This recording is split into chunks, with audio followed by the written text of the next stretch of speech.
السلام عليكم ورحمة الله وبركاته. الحمد لله عظيم الإحسان واسع الفضل والجود والامتنان، وأشهد أن لا إله إلا الله وحده لا شريك له الرحيم الرحمن، وأشهد أن سيدنا ونبينا محمدًا عبد الله ورسوله خير رسول وأعظم إنسان، صلى الله تعالى عليه وعلى آله وصحبه والتابعين لهم بإحسان. أما بعد، فأعوذ بالله من الشيطان الرجيم. بسم الله الرحمن الرحيم. يا أيها الناس إن كنتم في ريب من البعث فإنا خلقناكم من تراب ثم من نطفة ثم من علقة ثم من مضغة مخلقة وغير مخلقة لنبين لكم، ونقر في الأرحام ما نشاء إلى أجل مسمى، ثم نخرجكم طفلا ثم لتبلغوا أشدكم، ومنكم من يتوفى ومنكم من يرد إلى أرذل العمر لكي لا يعلم من بعد علم شيئا، وترى الأرض هامدة فإذا أنزلنا عليها الماء اهتزت وربت وأنبتت من كل زوج بهيج، ذلك بأن الله هو الحق وأنه يحيي الموتى وأنه على كل شيء قدير، وأن الساعة آتية لا ريب فيها وأن الله يبعث من في القبور। আল্লাহ তাআলা ইরশাদ করেন, হে মানুষ, পুনরুত্থানের ব্যাপারে যদি তোমরা সন্দেহান হও তাহলে চিন্তা করে দেখো, আমি তোমাদেরকে সৃষ্টি করেছি মাটি থেকে, অতঃপর শুক্র থেকে, অতঃপর জমাট রক্ত থেকে, অতঃপর মাংসপিণ্ড থেকে পূর্ণ আকৃতি বিশিষ্ট বা অপূর্ণ আকৃতি বিশিষ্ট অবস্থায় আমার শক্তি ক্ষমতা তোমাদের সামনে স্পষ্ট করে তুলে ধরার জন্য। আর আমি যাকে ইচ্ছে করি তাকে একটা নির্দিষ্ট কাল পর্যন্ত মাতৃগর্ভে রাখি, অতঃপর তোমাদেরকে বের করে আনি শিশুরূপে, অতঃপর লালন পালন করি যাতে তোমরা তোমাদের পূর্ণ শক্তির বয়সে পৌঁছতে পারো। তোমাদের কারো কারো মৃত্যু ঘটায়, আর কতককে ফিরিয়ে দেয়া হয় নিষ্ক্রিয় বার্ধক্যে, যাতে অনেক জ্ঞান লাভের পরেও তাদের আর কোনো জ্ঞান থাকে না। অতঃপর আরও তোমরা ভূমিকে দেখো, যে জমিনটি শুষ্ক থাকে, মৃত থাকে, অতঃপর আমি যখন তাতে পানি বর্ষণ করি তখন তাতে প্রাণ চাঞ্চল্য সৃষ্টি হয়, তা আন্দোলিত ও স্ফীত হয়, আর তা উদ্গত করে সকল প্রকার নয়ন জোড়ানো উদ্ভিদ জোড়ায় জোড়ায়। এরকম হয় এজন্য যে আল্লাহ তাআলা হলেন সত্য সঠিক, আর তিনি মৃতকে জীবিত করেন, আর তিনি সকল বিষয়ে ক্ষমতাবান। আর কিয়ামত আসবেই, এতে কোনো সন্দেহ নেই, এবং কবরে যারা আছে নিশ্চয় আল্লাহ তাদের পুনরুত্থিত করবেন। দোহা জাদিদের এই মসজিদে আয়োজিত আজকের এই মাহফিলে উপস্থিত সম্মানিত মুসল্লি ভাইরা, সূরাতুল হজ থেকে 3টি আয়াত 5, 6 এবং 7 এই 3টি আয়াত তিলাওয়াত করে এর সহজ সরল বাংলা অনুবাদ উপস্থাপন করেছি। এই 3টি আয়াতের আলোকে যে বিষয় আলোচনা করব সেটি হচ্ছে যে আল্লাহ তাআলা মানুষকে সৃষ্টি করতে পেরেছেন, সেই আল্লাহ তাআলা মানুষকে আবার কিয়ামতের দিন উঠাতে পারবেন, পুনর্জীবন দান করতে পারবেন। আল্লাহ তাআলা যে মানুষকে আবার উঠাতে পারবেন, এটাকে আল্লাহ তাআলা দলিল প্রমাণ দিয়ে কীভাবে বুঝিয়েছেন, এসব বিষয়ে আপনাদের সামনে আলোচনা উপস্থাপন করব ইনশাআল্লাহ। সম্মানিত ভাইরা, আলোচ্য আয়াতের আগের আয়াতে আল্লাহ তাআলা উল্লেখ করেছেন যে একদল মানুষ ইউজাদিলু ফিল্লাহ, আল্লাহর বিষয়ে তর্ক করে যে আল্লাহ তাআলা আবার কি মানুষকে উঠাতে পারবেন, আল্লাহ তাআলা আবার কি কিয়ামতের দিন মানুষকে সৃষ্টি করতে পারবেন। একদল মানুষ সন্দেহ করে, একদল মানুষ পরকালকে অস্বীকার করে। আলোচ্য আয়াতে আল্লাহ তাআলা দুটি দলিল পেশ করেছেন, দুটি প্রমাণ যুক্তি পেশ করেছেন যে অবশ্যই আল্লাহ তাআলা মানুষকে আবার উঠাতে পারবেন, তাতে কোনো সন্দেহ নেই। পুনরুত্থান, মানুষকে পুনরুজ্জীবিত যে আল্লাহ তাআলা করবেন, তাতে সন্দেহ করার কোনো অবকাশ নেই। আল্লাহ তাআলা বলেছেন রাসূল সাল্লাল্লাহু আলাইহি সাল্লামের মাধ্যমে যে এই হায়াতের পর মানুষ মারা যাবে, পরকালে আবার মানুষকে উঠানো হবে। এটা দলিল প্রমাণ ছাড়াই আমাদেরকে চোখ বন্ধ করে মেনে নেওয়ার কথা, যেহেতু খবর দিয়েছেন আল্লাহ তাআলা, আর আল্লাহ তাআলা হচ্ছেন সত্যবাদী, মাধ্যম হচ্ছেন রাসূল সাল্লাল্লাহু আলাইহি সাল্লাম, আর তিনিও হচ্ছেন বিশ্বস্ত আমানতদার। তিনি কোনো মিথ্যা কথা, অসত্য কথা বলতে পারেন না।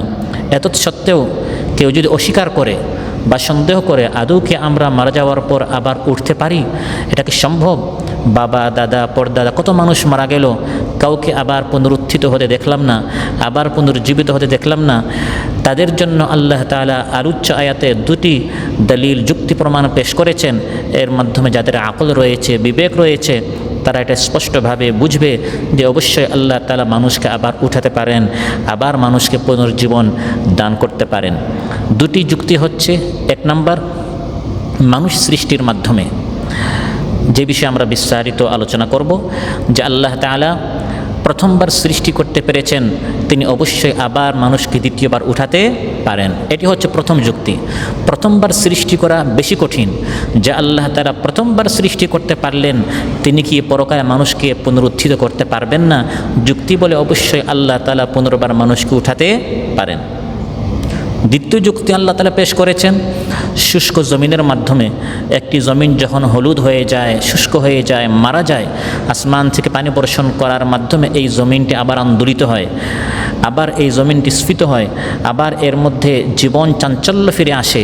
যা আল্লাহ তাআলা মৃত জমিনকে আমাদের চোখের সামনে বৃষ্টির মাধ্যমে আবার পুনরুজ্জীবিত করতে পারলেন, সে আল্লাহ তাআলা মানুষকে মৃত্যু দেওয়ার পর পুনর্বার সৃষ্টি করতে পারবেন না, এটা কোনো বিবেকবান মানুষ বলতে পারে না। বরং বিবেক বলে যে আল্লাহ তাআলা মৃত জমিনকে পুনর্বার সৃষ্টি করতে পারলেন, সে আল্লাহ তাআলা মৃত মানুষকে পরকালে অবশ্যই আবার উঠাতে পারবেন।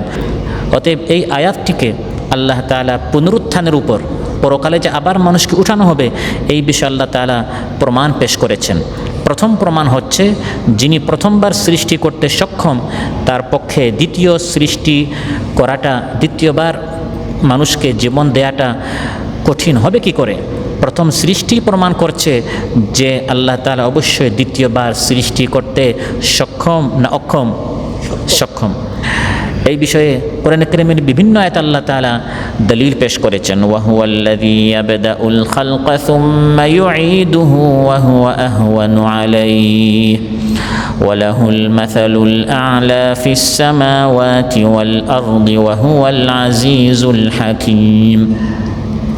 আল্লাহ তাআলা ইরশাদ করেন, ওয়া হুয়াল্লাযী, আল্লাহ হচ্ছেন তিনি, যিনি ইয়াবদাউল খালক, মানুষকে প্রথমবার সৃষ্টি করেন, সুম্মা ইউঈদুহু, মানুষকে দ্বিতীয়বার সৃষ্টি করেন। প্রথমবার ও দ্বিতীয়বার আল্লাহ তাআলাই সৃষ্টি করেন। ওয়া হুয়া আহওয়ানু আলাইহি, আল্লাহ তাআলা বলেন দ্বিতীয়বার সৃষ্টি করাটাই প্রথমবারের চেয়ে বেশি সহজ। كيف تكفرون بالله وكنتم أمواتا فأحياكم ثم يميتكم ثم يحييكم ثم إليه ترجعون।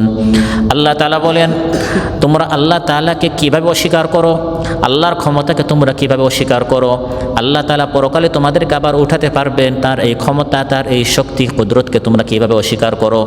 অথচ তোমরা শূন্য ছিলে, মৃত ছিলে। সেখান থেকে প্রথমবার আল্লাহ তাআলা তোমাদেরকে সৃষ্টি করেছেন, ফাহিয়াকুম, যিনি প্রথমবার তোমাদেরকে সৃষ্টি করেছেন, সুম্মা ইউমিতুকুম, তিনি তোমাদেরকে মৃত্যু দিবেন, সুম্মা ইউহয়িকুম, তিনি তোমাদেরকে পুনরুত্থিত করবেন, সুম্মা ইলাইহি তুরজাউন, তারপর পরকালে আল্লাহর সামনে তোমাদেরকে ফিরে যেতে হবে। অতএব প্রথমবার সৃষ্টি করে আল্লাহ তাআলা ক্লান্ত হন নাই, শ্রান্ত হন নাই। আল্লাহ তাআলা অক্ষম হয়ে যাননি যে প্রথমবার সৃষ্টি করেছে এই মানুষকে আমি দ্বিতীয়বার কিভাবে সৃষ্টি করব। আফাইনা বিল খালকিল আউয়াল বাল হুম ফি লাবসিম মিন খালকিন জাদীদ। আল্লাহ তাআলা বলেন, আমি প্রথমবার সৃষ্টি করে কি আমি অক্ষম হয়ে গিয়েছি নাকি, দুর্বল হয়ে গিয়েছি নাকি?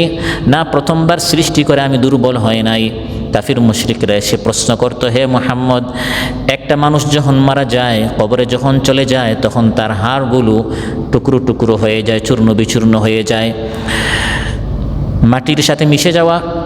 এই হাড্ডিগুলোকে আবার কে উঠাবেন কিয়ামতের দিন? আবার এই মানুষটাকে এই বাহ্যিক শূন্য থেকে আবার কে পুনরুত্থিত করবেন? ওয়াকালু আইযা কুন্না ইযামান ওয়া রুফাতান আইন্না লামাবউসুনা খালকান জাদীদা। তারা বলতো, যখন আমরা মাটির সাথে মিশে যাব, আমাদের হাড্ডিগুলো চূর্ণ বিচূর্ণ হয়ে যাবে, আমাদেরকে আবার কি উঠানো হবে? এটা কেমন আশ্চর্যজনক বিষয়, আজীব বিষয়। আবার আমরা কিয়ামতের দিন উঠব কী করে? কাফির মুশরিকরা এভাবে তারা বিস্ময় প্রকাশ করত। আল্লাহ তাআলা বলেন, সাধারণ হাড্ডি নয়, তোমরা লোহা হয়ে যাও, পাথর হয়ে যাও, বা এর চেয়ে শক্তিশালী অন্য কিছু হয়ে যাও না কেন। কুল কুনু হিজারাতান আও হাদিদা أو خلقا مما يكبر في صدوركم فسيقولون من يعيدنا قل الذي فطركم أول مرة। তোমরা হাড্ডি হও, পাথর হও, লোহা হও, যে জিনিসই তোমরা হও না কেন, তোমাদেরকে আবার উঠানো হবে। তখন তারা পাল্টা প্রশ্ন করবে, কে আমাদেরকে আবার উঠাবে? সে ক্ষমতা কার? হে নবী, আপনি জবাবে বলুন, কুলিল্লাযী ফাতারাকুম আউওয়ালা মাররা, যিনি তোমাদেরকে প্রথমবার সৃষ্টি করেছেন, তিনিই তোমাদেরকে পুনর্বার সৃষ্টি করবেন। তাহলে আল্লাহ তাআলা দলিল পেশ করছেন, যুক্তি পেশ করছেন, যিনি প্রথমবার সৃষ্টি করতে পারলেন। আর প্রথমবার হচ্ছে বেশি কঠিন, কারণ প্রথমবার কোনো মডেল ছাড়া, কোনো নমুনা ছাড়া, কোনো কিছু না দেখে বানাতে হয়। দ্বিতীয়বার তো অভিজ্ঞতা হয়ে যায়, সাহস হয়ে যায়, একবার বানানোর কারণে একটি নমুনা হয়ে যায়, একটি মডেল সামনে চলে আসে। আল্লাহ তাআলা প্রথমবার সৃষ্টি করেছেন শূন্য থেকে। হাল আতা আলাল ইনসানি হিনুম মিনাদ দাহরি লাম ইয়াকুন শাইআম মাযকুরা। অতীতকালে একটি সময় অতিবাহিত হয়েছে যখন মানুষ উল্লেখযোগ্য কোনো বস্তু ছিল না, মানুষ শূন্য ছিল। সেই শূন্য থেকে মানুষকে আল্লাহ তাআলা অস্তিত্ব দিলেন। প্রথমবার আল্লাহ তাআলা অস্তিত্ব দিতে পারলেন, তাহলে এই মানুষকে মৃত্যু দেওয়ার পর আল্লাহ তাআলা পুনর্বার উঠাতে পারবেন না? এটা তো হতে পারে না। আল্লাহ তাআলা বলেন, এভাবে নানা যুক্তি আমি পেশ করব, নানা দলিল পেশ করব, আসমান জমিন এবং মানুষ সৃষ্টির মাধ্যমে নানা যুক্তি পেশ করে আমি মানুষকে বুঝাবার চেষ্টা করব, যাতে করে এই মানুষ বিশ্বাস করে যে এই হায়াতের পর আরেকটি হায়াত রয়েছে, পরকাল রয়েছে। সানুরিহিম আয়াতিনা ফিল আফাকি ওয়া ফি আনফুসিহিম হাত্তা ইয়াতাবায়্যানা লাহুম আন্নাহুল হক আওয়ালাম ইয়াকফি বিরাব্বিকা আন্নাহু আলা কুল্লি শাইইন শাহীদ আলা ইন্নাহুম ফি মিরয়াতিম মিন লিকাই রাব্বিহিম আলা ইন্নাহু বিকুল্লি শাইইন মুহীত। আল্লাহ তাআলা বলেন, এই বিশ্বজগতে আর মানুষ সৃষ্টির মাধ্যমে, মানুষের দেহের মাধ্যমে আমি অনেক দলিল পেশ করব, হাত্তা ইয়াতাবায়্যানা লাহুম আন্নাহুল হক, যাতে করে মানুষের সামনে এটা দিবালোকের মতো স্পষ্ট হয় যে কোরআনে বর্ণিত প্রত্যেকটা জিনিস সত্য। আলা ইন্নাহুম ফি মিরয়াতিম মিন লিকাই রাব্বিহিম, মানুষের সন্দেহ রয়েছে, আবার কি আমাদেরকে উঠানো হবে, আল্লাহর সাথে কি সাক্ষাৎ হবে? আল্লাহ বলেন, নানা দলিল প্রমাণ দিয়ে আমি মানুষকে বুঝাবো, অবশ্যই এই হায়াতের পর মৃত্যু, মৃত্যুর পর আবার একটি জীবন রয়েছে, আল্লাহর সাথে সাক্ষাৎ করতে হবে। তাহলে এই আয়াতে আল্লাহ তাআলা প্রথম প্রমাণ পেশ করছেন যে মানুষকে যে আবার উঠানো হবে, এই পুনরুত্থান, পুনর্জীবনের বিষয়ে আল্লাহ দলিল পেশ করছেন কি? প্রথমবার আল্লাহ তাআলা সৃষ্টি করেছেন। এই যে প্রথমবার আল্লাহ তাআলা শূন্য থেকে আমাদেরকে সৃষ্টি করলেন, এটাই প্রমাণ করে আল্লাহ তাআলা দ্বিতীয়বার সৃষ্টি করতে পারেন। প্রথমবার আল্লাহ তাআলা কীভাবে সৃষ্টি করেছেন এর বিস্তারিত বিবরণ, বিস্তারিত বর্ণনা আল্লাহ তাআলা আলোচ্য আয়াতে উল্লেখ করেছেন। হে মানুষ, হঠাৎ তুমি এই পৃথিবীতে আসনি, বর্তমান তোমার যে সাইজ, আকৃতি, ওজন, এই ওজন, এই শক্তি, এই ধরন, এই সকল সূরাত এবং এই দেহ নিয়ে তুমি পৃথিবীতে আসনি। প্রথমে তুমি ছোট্ট একটি শুক্রবিন্দু ছিলে, সেখান থেকে পর্যায়ক্রমে বিভিন্ন ধাপ তোমাকে অতিক্রম করে এই পর্যায়ে আজ তোমাকে পৌঁছতে হয়েছে। এবং এই ধাপগুলো আমি আল্লাহ তাআলা তোমাকে পর্যায়ক্রমে পৌঁছিয়েছি। এই আয়াতে মাতৃগর্ভে মানব সৃষ্টির বিভিন্ন স্তর আল্লাহ তাআলা বর্ণনা করেছেন। মানুষকে আল্লাহ তাআলা ধাপে ধাপে সৃষ্টি করেছেন। মা লাকুম লা তারজুনা লিল্লাহি ওয়াকারা ওয়া ক্বাদ খালাকাকুম আতওয়ারা। আল্লাহ তাআলা বলেন, তোমাদের কি হলো? আল্লাহর ইবাদত করো না কেন? আল্লাহর সম্মান শান, আল্লাহ তাআলার যেভাবে ইবাদত করা প্রয়োজন সেভাবে তোমরা আল্লাহ তাআলার কদর করো না কেন? অথচ আল্লাহ তাআলা তোমাদেরকে পর্যায়ক্রমে সৃষ্টি করেছেন। মাতৃগর্ভে আমাদের বেশ কয়টি ধাপ অতিক্রম করতে হয়েছে, সে খবর বর্তমান এই আধুনিক যুগে, বর্তমান এই প্রযুক্তির যুগে মানুষ আল্ট্রাসাউন্ড করে, টিভি স্ক্রিনের মাধ্যমে মানুষ এগুলো বিজ্ঞান আবিষ্কার করেছে। আজ থেকে শত শত বছর আগে বিশ্বনবী সাল্লাল্লাহু আলাইহি ওয়াসাল্লাম ওয়াহির মাধ্যমে বিশ্ববাসীকে বলে দিয়েছেন। সুবহানাল্লাহ। মাতৃগর্ভে এই অন্ধকারে মানুষ কি কি পর্যায়ে মানুষ থাকে, কি কি স্তর অতিক্রম করে এই পৃথিবীতে আমার আপনাকে আসতে হয়েছে। ইয়াখলুকুকুম ফি বুতুনি উম্মাহাতিকুম খালকাম মিন বা'দি খালকিন ফি যুলুমাতিন সালাস যালিকুমুল্লাহু রাব্বুকুম লাহুল মুলকু লা ইলাহা ইল্লা হুয়া ফাআন্না তুসরাফুন। আল্লাহ তাআলা বলেন, আল্লাহ তাআলা তোমাদেরকে মাতৃগর্ভে সৃষ্টি করেন।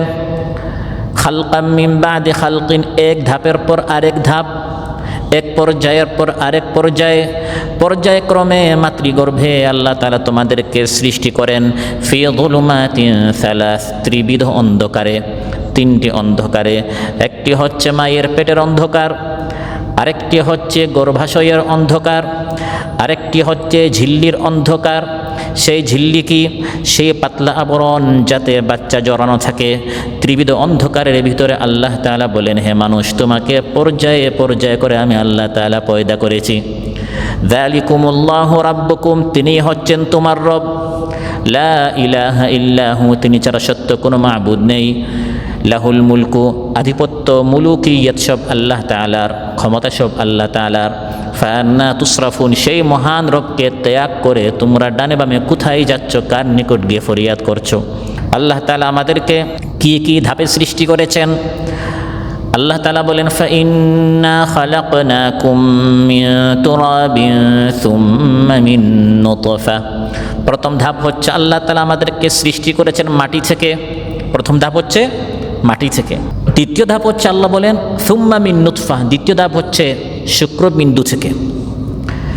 প্রথম ধাপ হচ্ছে মাটি থেকে, অর্থাৎ মানুষ জাতির সূচনা, আরম্ভ, শুরু আল্লাহ তাআলা করেছেন মাটির মাধ্যমে। আমাদের আদি পিতা আদম আলাইহিস সালামের সৃষ্টি হয়েছে মাটি থেকে। তাকে সরাসরি মাটি দ্বারা সৃষ্টি করার পর তার আউলাদদেরকে, আমরা যারা তার বংশধারা রয়েছি, পরবর্তী পর্যায়ে আল্লাহ তাআলা মানব বংশের ধারাবাহিকতা সৃষ্টি করেছেন শুক্রবিন্দু থেকে। প্রথম হচ্ছে মাটি থেকে, তারপর আউলাদদেরকে আল্লাহ তাআলা, বংশধরকে আল্লাহ তাআলা সৃষ্টি করেছেন বীর্যফোঁটা শুক্রবিন্দু থেকে। ওয়াবাদা খালকাল ইনসানি মিন তিন সুম্মা জাআলা নাসলাহু মিন সুলালাতিন মিন মাইন মাহিন। আল্লাহ বলেন, আল্লাহ তাআলা মানুষ সৃষ্টির সূচনা করেছেন মাটি থেকে। আমার আপনার প্রত্যেকের সৃষ্টির সূচনা মাটি থেকে, অর্থাৎ আমাদের বাবা আদম আলাইহিস সালামের সৃষ্টির সূচনা হয়েছে মাটি থেকে। বা আমার আপনার জন্মদাতা যে পিতা, তার সৃষ্টি হয়েছে মাটি থেকে। ওই মাটি থেকে আমি আপনি এসেছি, অর্থাৎ মা বাবা যাদেরকে মাটি দ্বারা সৃষ্টি করা হয়েছে তাদের থেকে নির্গত বীর্য থেকে আমাদেরকে সৃষ্টি করা হয়েছে। তাই বলা হচ্ছে প্রথমে মাটি থেকে, অর্থাৎ আমাদের মূলকে সৃষ্টি করা হয়েছে মাটি থেকে, তারপর আমাদেরকে শুক্রবিন্দু থেকে সৃষ্টি করা হয়েছে। দ্বিতীয় ধাপ হচ্ছে নুতফা। তাফসীর কুরতুবীতে এসেছে নুতফা শব্দের অর্থ হচ্ছে শুক্র বা বীর্য। তাফসীর বাগাবীতে এসেছে ও আসলুহাল মাউল কালিল, আমাকে আপনাকে দ্বিতীয় যে ধাপ আল্লাহ তাআলা বলেন নুতফা থেকে সৃষ্টি করেছি। আসলুহাল মাউল কালিল, সাধারণত নুতফা বলা হয় অল্প পানিকে। এবং যে নুতফা থেকে, যে শুক্রবিন্দু থেকে আমাদেরকে সৃষ্টি করা হয়েছে, এটা হচ্ছে মা বাবার সংমিশ্রিত শুক্রবিন্দু থেকে। এসব কথা বর্তমান বিজ্ঞান বললেও শত বছর আগে কোরআনের মধ্যে আল্লাহ সব বর্ণনা করে দিয়েছেন। ইন্না খালাকনাল ইনসানা মিন নুতফাতিন আমশাজিন নাবতালিহি ফাজআলনাহু সামিআন বাসীরা। আল্লাহ তাআলা বলেন, আমি মানুষকে সৃষ্টি করেছি মিন নুতফাতিন আমশাজ। আমশাজ বলা হয় সংমিশ্রিত শুক্রবিন্দু। মা এবং বাবার সংমিশ্রিত শুক্রবিন্দু থেকে আল্লাহ তাআলা সৃষ্টি করেছেন। বাবার শুক্রবিন্দু এসেছে তার পৃষ্ঠদেশ থেকে। পৃষ্ঠদেশ থেকে নির্গত শুক্রবিন্দু মায়ের শুক্রবিন্দুর সাথে মিশ্রিত হয়ে এই মানুষ আজ পৃথিবীতে এসেছে। ফালইয়ানজুরিল ইনসানু মিম্মা খুলিক, খুলিক মিন মাইন দাফিকিন ইয়াখরুজু মিন বাইনিস সুলবি ওয়াত তারাইব। এই যে শুক্রবিন্দু পিতার পৃষ্ঠদেশ থেকে নির্গত হয়ে মায়ের গর্ভে গেল, সেখানে আল্লাহ তাআলা বলেন একটি সুরক্ষিত স্থানে আমি এটা সেভ করে রেখেছি। সুবহানাল্লাহ। কোনো ভাইরাস, কোনো করোনা, কোনো রোগ ব্যাধি যাতে করে সেখানে পৌঁছে আমাকে আপনাকে সেখানে হত্যা করে, সেখানে নষ্ট করে না দেয়, সেজন্য আল্লাহ তাআলা বলেন একটি সুরক্ষিত মাহফুজ স্থানে, সেভ স্থানে আমি এটাকে সুরক্ষিত করে রেখেছি। আলাম নাখলুকুম মিন মাইন মাহিন ফাজআলনাহু ফি ক্বারারিন মাকিন ইলা কদরিন মা'লুমিন ফাকাদারনা ফানি'মাল কাদিরুন ওয়াইলুন ইয়াওমাইযিল লিল মুকাযযিবিন। আল্লাহ তাআলা বলেন, আমি কি তোমাদেরকে একটি তুচ্ছ পানি থেকে সৃষ্টি করি নাই? মাইন মাহিন এর বাংলা অনুবাদ বেশিরভাগ আমরা করে থাকি নাপাক পানি। কোরআনে কিন্তু নাপাক পানি বলা হয় না, মা ইন নাজিস বলা হয় নাই, মা ইন মাহিন বলা হয়েছে। এর বাংলা অনুবাদ হচ্ছে তুচ্ছ পানি।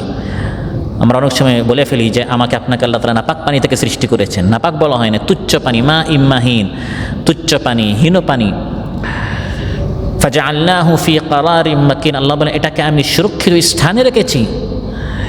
ইলা কাদরিন মা'লুম, একটি নির্দিষ্ট সময় পর্যন্ত, সেটা 3 মাস না 5 মাস, 7 মাস না 8 মাস, 9 মাস মায়ের গর্ভে নষ্ট হবে না পৃথিবীতে পরিপূর্ণ হয়ে আসবে, সব সিদ্ধান্ত আমি আল্লাহ তাআলার। ফাকাদারনা ফানি'মাল কাদিরুন, আমি সিদ্ধান্ত নিয়েছি, আমি আল্লাহ পরিকল্পনা গ্রহণ করেছি।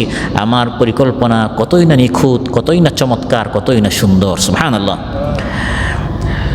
শুক্রবিন্দুর পর এরপরের যে ধাপ আল্লাহ তাআলা বলেন সুম্মা মিন আলাকা, সুম্মা মিন আলাকা। এই আলাকা জিনিসটা কি? আলাকা বা আলাক বলা হয়েছে আল্লাযী খালাকাল ইনসানা মিন আলাক। আলাক মানে যুক্ত বা ঝুলন্ত বস্তু, ঝুলন্ত লটকানো জিনিসকে আরবিতে মুআল্লাক, আলাক বলা হয়। অতীত যুগের মুফাসসিরগণ এর অর্থ করেছেন রক্তপিণ্ড। এই শুক্রবিন্দু থেকে এটা একটি রক্তের টুকরা হয়, শক্ত রক্ত, ঘন তাজা রক্ত, প্রচণ্ড লাল বর্ণ। প্রথমে পানির একটি ফোঁটা ছিল, কয়েকদিন যাওয়ার পর এটি একটি রক্তের টুকরা হয়, রক্তপিণ্ড হয়। কিন্তু আধুনিক জীববিজ্ঞানীদের মতে পুরুষের শুক্র ও নারীর ডিম্বাণু মিলিত হয়ে মাতৃগর্ভে যে ভ্রূণের সৃষ্টি হয় তা পরবর্তীতে জরায়ু গাত্রে সংযুক্ত হয়ে পড়ে। মায়ের গর্ভের জরায়ুর গাত্রে এটা সংযুক্ত লটকানো থাকে, এর জন্য এটাকে আলাকা বলা হয়েছে। ঝুলন্ত শব্দ দ্বারা এখানে ব্যবহার করা হয়েছে। দুটোটাই বিশুদ্ধ, দুটোটাই সহিহ। এই রক্ত টুকরাটি ঝুলন্ত অবস্থায় থাকে মাতৃগর্ভে। এক কথায় মানব সৃষ্টির প্রাথমিক পর্যায়ে যখন শুক্রটি মহিলার গর্ভাশয়ে স্থির হয়ে যায় তখন সেটা 40 দিন এই অবস্থায় থাকে। সুবহানাল্লাহ। এর সাথে যা জমা হবার তা জমা হয়, তারপর সেটি একটি পর্যায়ে আল্লাহর হুকুমে এই শুক্রবিন্দুটি লাল তাজা রক্তপিণ্ডে পরিণত হয় এবং তা জরায়ু গাত্রে সংযুক্ত হয়ে থাকে। এভাবে সেটি 40 দিন অতিবাহিত করে, তারপর সেটি পরিবর্তিত হয়ে এক খণ্ড গোশতের টুকরাতে পরিণত হয়। প্রথমে এক বীর্য ফোঁটা ছিল, সেখান থেকে রক্তের টুকরা হলো, এই রক্তের টুকরাটি বড় হতে হতে গোশতের টুকরা হয়। আলোচ্যাত আল্লাহ তাআলা বলেন সুম্মা মিন মুদগাতিন মুখাল্লাকাতিন ওয়া গায়রি মুখাল্লাকা। এই অবস্থায় এই যে গোশতের টুকরা, তখন এই গোশতের টুকরার কোনো রূপ বা সুরত থাকে না, কোনো চোখ, কান, নাক, সুরত ছাড়া শুধু একটি গোশতের টুকরা। তারপর সেটি বিভিন্ন রূপ পরিগ্রহ করতে থাকে। ধীরে ধীরে এই গোশতের টুকরায় দেয়া হয় মাথা, 2 হাত, বুক, পেট, 2 রান, 2 পা এবং বাকি অঙ্গ প্রত্যঙ্গসমূহ। সুবহানাল্লাহ। কখনো কখনো সেটি সুরত গ্রহণ করার আগেই গর্ভপাত ঘটে যায়, আবার কখনো পূর্ণ অবয়ব গঠনের পর সেটির গর্ভপাত হয়ে যায়। আল্লাহ তাআলা বলেন এটা একটি গোশতের টুকরা হয়, বীর্য ফুটা, তারপর রক্তের টুকরা, তারপর ধীরে ধীরে এটা গোশতের টুকরা হয়। এই গোশতের টুকরা কত বড়? আল্লাহ বলেন সুম্মা মিন মুদগা। তাফসীর জালালাইন এসেছে হিয়া লাহমাতুন কাদরা মা ইউমদা। আমরা যে গোশত চিবাই, যতটুকু আমাদের মুখে গোশত যায় এত বড় সাইজের একটি গোশতের টুকরা হয়। এই গোশতটি আল্লাহ বলেন পূর্ণ আকৃতি বিশিষ্ট হয় বা অপূর্ণ আকৃতি বিশিষ্ট হয়, মুখাল্লাকা ওয়া গায়রি মুখাল্লাকা। এই পূর্ণ বা অপূর্ণ এর তাফসীর কি? এর একাধিক তাফসীর করা হয়েছে। একটি তাফসীর হচ্ছে আল্লাহ তাআলা বলেন, হে মানুষ চিন্তা করো, এখন তোমার চোখ আছে, কান আছে, হাত পা আছে। ওই মায়ের পেটে যখন এই গোশতের টুকরা হয়, তখন কিছু কিছু গোশতের টুকরা পরিপূর্ণ হয়, তার 2 চোখ, 2 কান সব কিছু থাকে।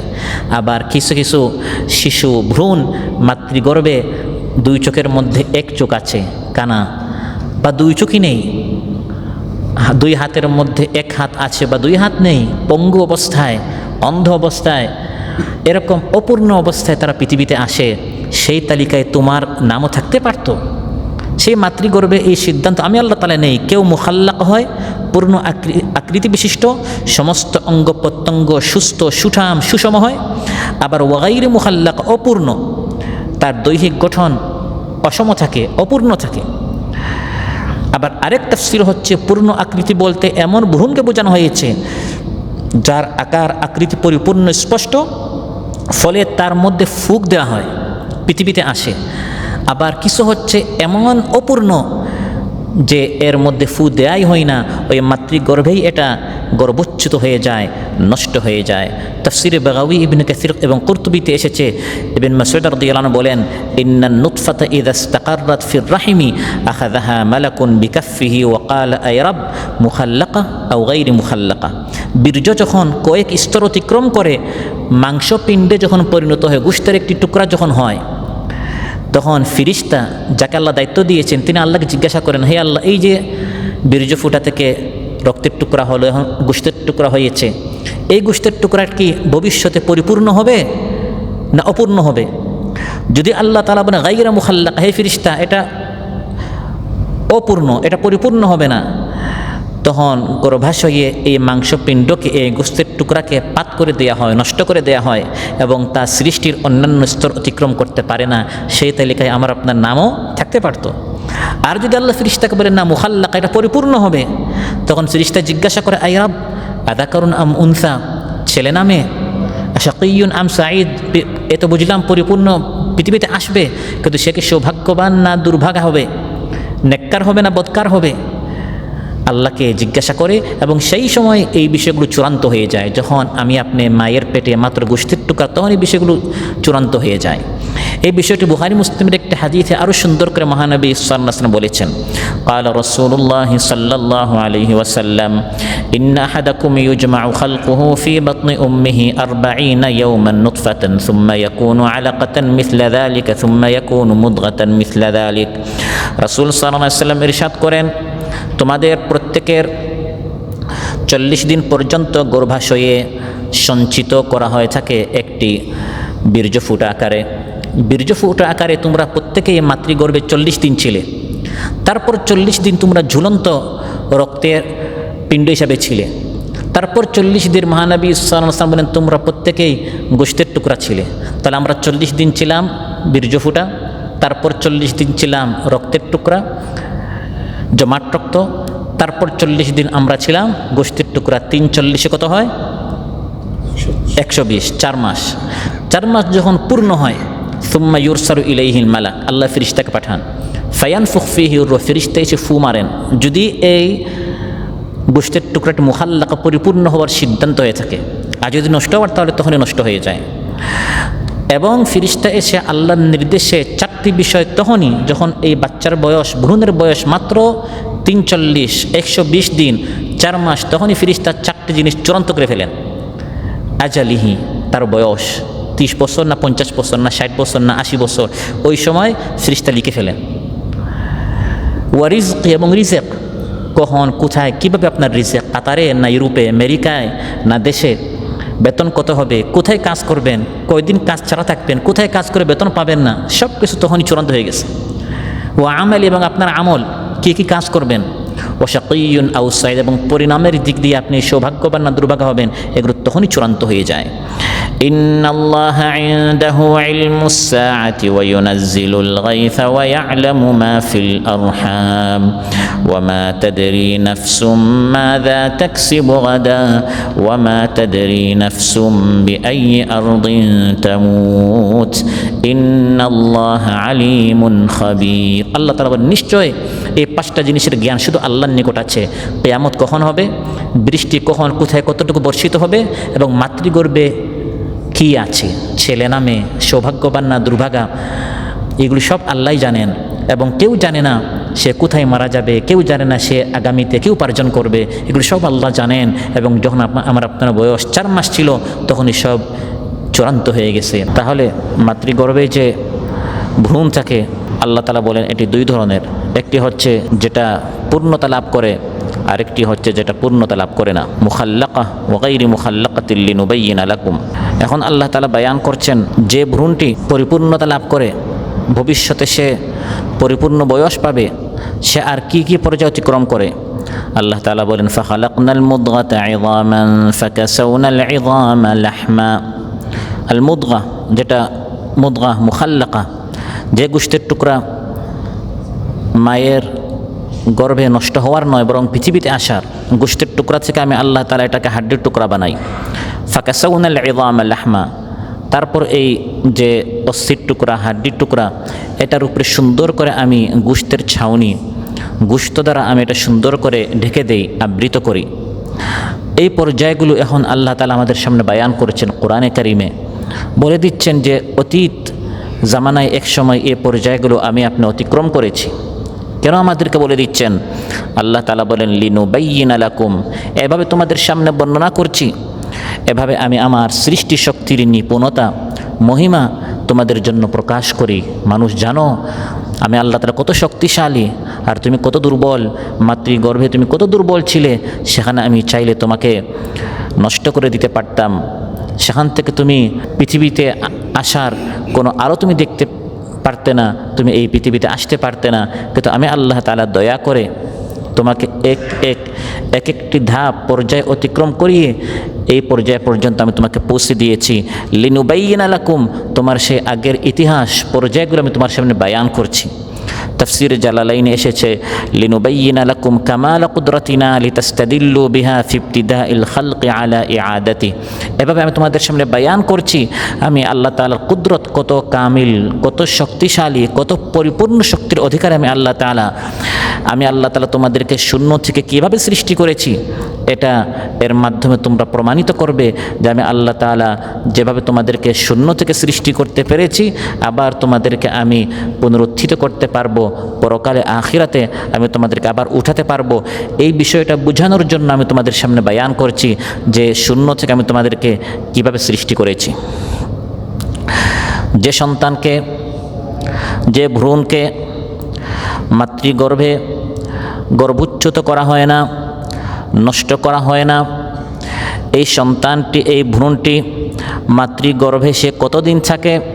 কোরআন বলে দিচ্ছে আলোচ্য আয়াতে, ওয়ানুকিররু ফিল আরহামি মা নাশাউ ইলা আজালিম মুসাম্মা। শুক্রবিন্দু থেকে গোশতের টুকরা হলো, জমাট রক্ত হলো, জমাট রক্ত থেকে গোশতের টুকরা হলো, গোশতের টুকরা থেকে হাড্ডির টুকরা হলো।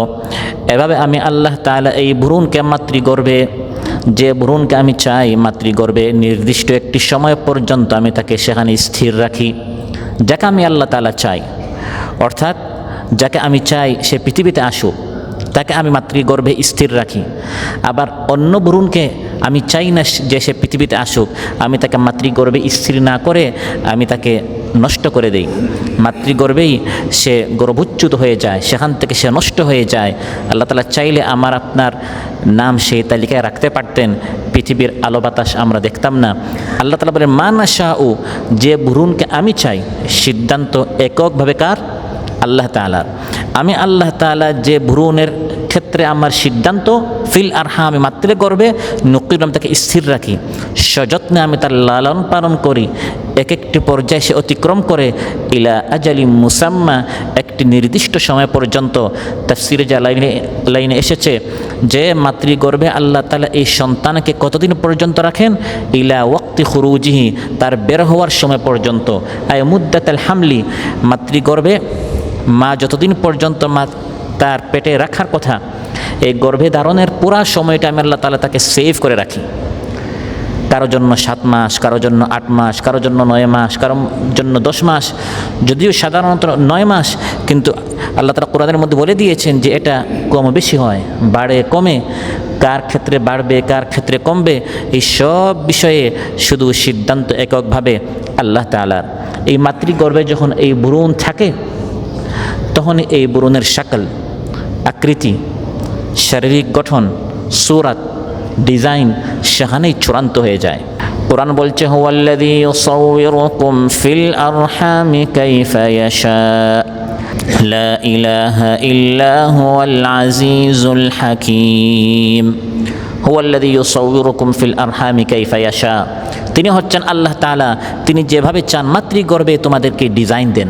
তাসওয়ির, ডিজাইনকে বলা হয়। আল্লাহ তাআলা যেমন স্রষ্টা, তেমনি আল্লাহ তাআলা ডিজাইনার। আল্লাহ তাআলা ডিজাইন দেন মানুষের আকৃতি, তার নাক কেমন হবে, চোখ কেমন হবে, রং কেমন হবে, বর্ণ কেমন হবে, দেখতে কেমন হবে। ফিল আরহামি, যখন আমি আপনার মাতৃগর্ভে ছিলাম, আল্লাহ তাআলা বলেন তখনই আমি তোমাদেরকে এই গোশতের টুকরা থেকে যখন হাড্ডির টুকরা হলো, এবং এই হাড্ডির টুকরার উপর যখন গোশত দ্বারা আমি এটা আবৃত করেছি, তখন আমি এটাকে একটি সুন্দর ডিজাইন, সুন্দর একটি শাকল আমি তাকে দিয়েছি। সুম্মা আনশানাহু খালকান আখার ফাতাবারাকাল্লাহু আহসানুল খালিকিন, যখন গোশতের টুকরা, তারপর এর উপর সুন্দর করে আমি গোশত দ্বারা এটাকে আমি ঢেকে দিলাম, সুন্দর একটি হাড্ডির টুকরা হলো, এর উপর সুন্দর করে গোশতের মাধ্যমে আল্লাহ তাআলা এটাকে ঢেকে দিলেন, তখন আল্লাহ তাআলা এটাকে একটি সুন্দর আকৃতি দেন। এমন আকৃতি দেন যে আগের আকৃতি খালকান আখার, এখন এটার নতুন আরেক আকৃতি হয়। আগে শুধু একটি হাড্ডির টুকরা ছিল, এখন তার 2টা চোখ থাকে, একটি নাক থাকে, 2টি কান থাকে, 2টি হাত, 2টি পা, এভাবে খালকান আখার সম্পূর্ণ নতুন আরেকটি ডিজাইন, চমৎকার একটি শাকল, সূরত আল্লাহ তাআলা এই মানুষকে দেন। মাতৃগর্ভে কি আছে, ছেলে না মেয়ে, এবং এই ভ্রূণটি সুশ্রী না কুশ্রী, সুজন না কুজন, দীর্ঘায়ু হবে না অল্পায়ু, এসব শুধু একমাত্র আল্লাহ তাআলার সিদ্ধান্ত।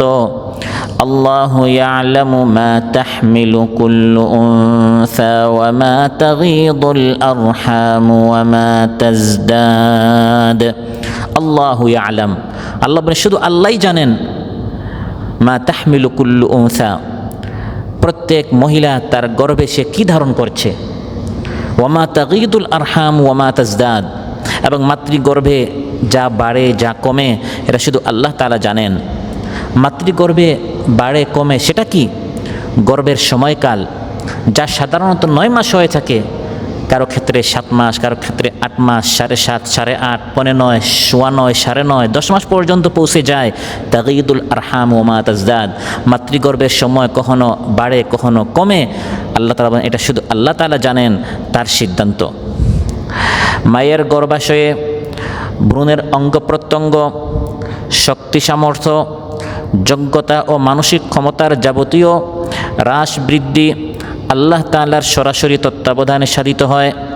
আবার কোনো সময় মাতৃগর্ভে যে সন্তান আছে সংখ্যা বাড়ে, যেটাকে যমজ বলা হয়, 1 থেকে 2, 2 থেকে 3, এই যে একাধিক হয়, বেশি হয়, কম হয়, আবার এই 1 থেকে 0 হয়ে যায়, নষ্ট হয়ে যায়, সব সিদ্ধান্ত আল্লাহ তাআলা বলেন আল্লাহর সিদ্ধান্ত। এবং আল্লাহ জানেন এই মাতৃগর্ভে যে সন্তান আছে এটা বাড়বে না কমবে, তার হায়াত কতটুকু, তার রিজক কতটুকু, তার সৌন্দর্য কতটুকু, কতটুকু বাড়বে কতটুকু কমবে, শুধু আল্লাহর সিদ্ধান্ত। অতএব এটা সর্বজনবিদিত যে গর্ভাশয়ে যা কিছু হ্রাস বৃদ্ধি হয় বা যা কিছু হ্রাস বৃদ্ধি হবে তা কেউ কোনো দিন বলতে পারবে না, শুধু বলতে পারেন কে? আল্লাহ তাআলা। কোরআনে কারিমে আল্লাহ তাআলা ইরশাদ করেন, হুয়া আ'লামু বিকুম ইয আনশাআকুম মিনাল আরদি ওয়া ইয আনতুম আজিন্নাতুম ফি বুতুনি উম্মাহাতিকুম। হুয়া আ'লামু বিকুম, আল্লাহ তাআলা তোমাদের সম্পর্কে তোমাদের চেয়ে বেশি জানেন। ইয আনশাআকুম মিনাল আরদি, যখন তিনি তোমাদেরকে এই জমিন থেকে মাটি থেকে সৃষ্টি করেছেন। ও ইদ আনতুম আজিন্নাতুম ফি বুতুনি উম্মাহাতিকুম, যখন তোমরা তোমাদের মায়ের পেটে ভ্রূণ ছিলে তখন তুমি তোমার সম্পর্কেও জানতে না, তোমার মা বাবাও তোমার সম্পর্কে জানতো না। তোমার দৃষ্টিশক্তি কতটুকু হবে? তাগীদুল আরহাম ওয়া মা তাজদাদ, পাওয়ার বেশি দেওয়া হবে না কম দেওয়া হবে। তোমার শ্রবণ শক্তি কতটুকু হবে? বেশি হবে না কম হবে। তোমার সৌন্দর্য কতটুকু হবে? বেশি হবে না কম হবে। তোমার রিজেক, তোমার আমল, প্রত্যেকটা বিষয় সম্পর্কে তুমি যখন মাতৃগর্ভে ছিলে, হে সন্তান, হে মানুষ, তোমার মা বাবা তো তোমার সম্পর্কে জানতোই না, চিকিৎসক ডাক্তার তো জানতোই না, এমনকি তুমিও তোমার সম্পর্কে জানতে না। এইসব কিছু শুধু আমি আল্লাহ তাআলা জানতাম। এভাবে 8, 9, 10 মাস পর্যন্ত আমার আপনার একটা পর্যায়ে কেটেছে মাতৃগর্ভে। এটি আমার আপনার জীবনের একটি কাল ছিল, একটি পর্যায় ছিল, এটি একটি দেশ ছিল, এটি একটি এলাকা ছিল, এটি আমার আপনার একটি স্টেশন ছিল। সেই স্টেশন অতিক্রম করে আমি আপনি এখন এই পৃথিবীতে আমরা এসেছি, আলো বাতাস দেখেছি। কোরআন বলছে এর পরের পর্যায় সম্পর্কে, সুম্মা নুখরিজুকুম তিফলা, যখন মাতৃগর্ভের সময়টি শেষ হলো, তারপর আমি আল্লাহ তাআলা তোমাদেরকে মাতৃগর্ভ থেকে তোমাদেরকে দুর্বল শিশুর আকারে বের করি। এ সময় শিশুর দেহ, শ্রবণ শক্তি, দৃষ্টিশক্তি, জ্ঞান, নড়াচড়া, ধারণ শক্তি ইত্যাদি সব কিছু একেবারে দুর্বল থাকে। তারপর পর্যায়ক্রমে এগুলোকে শক্তি দেয়া হয়। আপনার শ্রবণ শক্তিটা ধীরে ধীরে বাড়ে, আপনার শারীরিক শক্তি, দৈহিক শক্তি, বোধ শক্তি, এই শক্তিগুলো ধীরে ধীরে আপনার বাড়তে থাকে এবং পরিশেষে যখন আপনি যৌবনে পদার্পণ করেন তখন আপনার এই শক্তিটি পূর্ণতায় পৌঁছে যায়। মাতৃগর্ভ থেকে মানুষ যখন সন্তান আকারে পৃথিবীতে আসে, সে কত দুর্বল থাকে, অক্ষম থাকে, জাহিল থাকে, মূর্খ থাকে। কোরআন বলছে, ওয়াল্লাহু আখরাজাকুম মিন বুতুনি উম্মাহাতিকুম লা তা'লামুনা শাইআ ওয়া জা'আলা লাকুমুস সাম'a ওয়াল আবসারা ওয়াল আফইদাতা লা'আল্লাকুম তাশকুরুন। আল্লাহ তাআলা তোমাদেরকে সৃষ্টি করেছেন, বের করেছেন তোমাদের মায়ের পেট থেকে। লা তা'লামুনা শাইআ, তখন তোমরা কিছুই জানতে না। তারপর জানার জন্য আল্লাহ তাআলা তোমাদেরকে শ্রবণ শক্তি দিয়েছেন, জ্ঞান অর্জন করার জন্য দৃষ্টিশক্তি দিয়েছেন, বুঝার জন্য বোধ শক্তি দিয়েছেন। এত নিয়ামত আল্লাহ তাআলা তোমাদেরকে দিয়েছেন লাআল্লাকুম তাশকুরুন, যাতে করে হে বান্দা তুমি তোমার রবের শুকরিয়া আদায় করো। অতএব মানুষ তার মাতৃগর্ভ থেকে পৃথিবীতে আসে শিশু আকারে। এখন তার যে টাকা পয়সা আছে, তার যে শক্তি আছে, সে যে যৌবনে আছে, এই যৌবন নিয়ে মানুষ পৃথিবীতে আসে নাই, এই শক্তি নিয়ে মানুষ এই পৃথিবীতে আসে নাই। কোরআন স্মরণ করে দিচ্ছে আমার আপনার অতীত সম্পর্কে, সুম্মা নুখরিজুকুম তিফলা, তিফিল আকারে, শিশু আকারে, বাচ্চা আকারে, দুর্বল আকারে, কমজোর আকারে হে মানুষ তুমি এই পৃথিবীতে এসেছিলে। সুম্মা লিতাবলুগু আশুদ্দাকুম, পর্যায়ক্রমে এখন তুমি পরিণত বয়সে, যৌবনকালে এখন তুমি পৌঁছে গেলে। পরিণত বয়স বলতে কি বোঝানো হয়েছে? লিতাবলুগু আশুদ্দাকুম, দুটি তাফসীর এসেছে। একটি হচ্ছে যৌবনকাল, 18, 20, 25, 30, 35, 40 এই বয়সটি বোঝানো হয়েছে। প্রাপ্ত বয়স, জ্ঞান, শক্তি যখন মানুষ তার পরিপূর্ণতায় পৌঁছে যায়। আর আরেকটি তাফসীর হচ্ছে পরিপূর্ণতা দ্বারা উদ্দেশ্য হচ্ছে পৌরত্ব, বার্ধক্য, যখন মানুষ তার জ্ঞান শক্তির একেবারে পরিপূর্ণতায় পৌঁছে যায়, একবারে 50-60 বছর পর্যন্ত মানুষ পৌঁছে যায়, তখন তার জ্ঞান, তার অভিজ্ঞতা, তার প্রজ্ঞা, তার বিচক্ষণতা ইত্যাদি একবারে পরিপূর্ণতায় পৌঁছে যায়। আল্লাহ তাআলা বলেন, এই শক্তিগুলো নিয়ে তুমি তোমার মাতৃগর্ভ থেকে বের হও নাই। আখরাজাকুম মিন বুতুনি উম্মাহাতিকুম লা তা'লামুনা শাইআ, মায়ের পেট থেকে যখন বের হয়েছিলে এই সকল শক্তিহীন অবস্থায় তুমি এসেছিলে, শক্তিগুলো ছাড়া এসেছিলে। ধীরে ধীরে আস্তে আস্তে শক্তিগুলো আমি তোমাকে দিয়েছি। এখন লিতাবলুগু আশুদ্দাকুম, তুমি তোমার পরিপূর্ণতায় পৌঁছে গেলে যৌবনে, আবার কেউ যৌবনের শেষে, কেউ বার্ধক্যে পৌঁছে গেল। এই বয়সে যখন মানুষ পৌঁছে যায়, আল্লাহ বলেন এরপরের ধাপ হচ্ছে এই জিন্দেগির হায়াত সমাপ্ত হয়ে যাওয়া। এটি হচ্ছে আরেকটি স্টেপ, মৃত্যুর সাথে মোলাকাত করা। এটি হচ্ছে মানব জীবনের একটি গুরুত্বপূর্ণ পর্যায়। প্রত্যেককে যেরকম কোনো একটি সময় শুক্রবিন্দু হতে হয়েছিল, আবার রক্তের টুকরা, আবার গোশতের টুকরা, হাড্ডির টুকরা, মাতৃগর্ভ থেকে পৃথিবীতে শিশু আকারে আসা, তারপর যুবক হওয়া, তারপর বৃদ্ধ হওয়া, এই প্রত্যেকটি পর্যায়ে অতিক্রম করা যেরকম প্রত্যেকের জন্য ফরজ, এছাড়া এক পর্যায়ে বাদ দিয়ে আরেক পর্যায়ে যাওয়ার যেরকম কোনো সিস্টেম নেই, ঠিক তেমনিভাবে মৃত্যু হচ্ছে এমন একটি পর্যায়, এটা অতিক্রম করে এর পরের পর্যায়ে যাওয়ার কোনো সিস্টেম নাই। মৃত্যুর সাথে প্রত্যেকের মোলাকাত করতে হবে। ওয়ামিনকুম মাইয়ুতাওয়াফা, আল্লাহ বলেন তোমাদের মধ্যে অনেকেই যখন সে তার পরিপূর্ণতায় পৌঁছে গেল, যৌবনে বা বার্ধক্যে পৌঁছে গেল, তখন তার মৃত্যু আসে। কুল ইন্নাল মাউতাল্লাযী তাফিররুনা মিনহু ফাইন্নাহু মুলাকীকুম সুম্মা তুরাদ্দুনা ইলা আলিমিল গায়বি ওয়াশ-শাহাদাতি ফায়ুনাব্বিউকুম বিমা কুনতুম তা'মালুন। হে নবী, আপনি বলুন, যে মৃত্যু থেকে তোমরা পলায়ন করো, যে মরণ থেকে তোমরা ভাগো, এই মৃত্যুর সাথে তোমাদের প্রত্যেকের মুলাকাত হবে। ফাইন্নাহু মুলাকীকুম, কোরআনের শব্দচয়ন কত সূক্ষ্ম দেখেন। এই পর্যায়ে মৃত্যু নামক এই স্টেপের সাথে প্রত্যেকের মুলাকাত করতে হবে। আল্লাহ এটা বলেন না যে মৃত্যু তোমাদেরকে ধরবে, মৃত্যু তোমাদেরকে পাকড়াও করবে, এটা আল্লাহ বলেন নাই। বলেছেন মোলাকাত করবে। ধরার জন্য একজন থাকে সামনে, সে পলায়ন করে, আর আপনি পিছন থেকে তাকে ধরার চেষ্টা করেন। আর মোলাকাত হচ্ছে সে এই দিকে আসছে, আপনিও সামন দিয়ে যাচ্ছেন, তখন কি হয়? সাক্ষাৎ হয়। আল্লাহ বলছেন সাক্ষাৎ হচ্ছে, তার মানে আপনি যত বেশি মৃত্যু থেকে পলায়ন করার চেষ্টা করেন, মূলত মৃত্যু থেকে দূরে নয়, বরং আপনি মৃত্যুর কাছে যাচ্ছেন। ওয়ামিনকুম মাইয়ুতাওয়াফা, তোমাদের অনেকেই যৌবনকালে বা বার্ধক্যকালে সে মারা যায়। ওয়াল্লাহু খালাকাকুম মিন তুরাবিন সুম্মা মিন নুতফাতিন সুম্মা জাআলাকুম আজওয়াজা ওয়া মা তাহমিলু মিন উনসা ওয়া লা তাদউ ইল্লা বিইলমিহি ওয়া মা ইউআম্মারু মিন মুআম্মারিন ওয়া লা ইউনকাসু মিন উমরিহি ইল্লা ফি কিতাব ইন্না যালিকা আলাল্লাহি ইয়াসীর।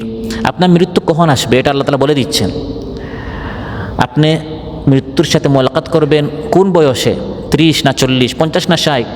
আল্লাহ তাআলা বলেন ওয়া মা ইউআম্মারু মিন মুআম্মার, যে দীর্ঘ হায়াত পাবে, আয়ু পাবে, ওয়ালা ইউনকাস, আর যার আয়ুটি, বয়সটি, হায়াতটি, জিন্দেগিটি কমিয়ে দেয়া হবে, ইল্লা ফি কিতাব, সব লেখা আছে।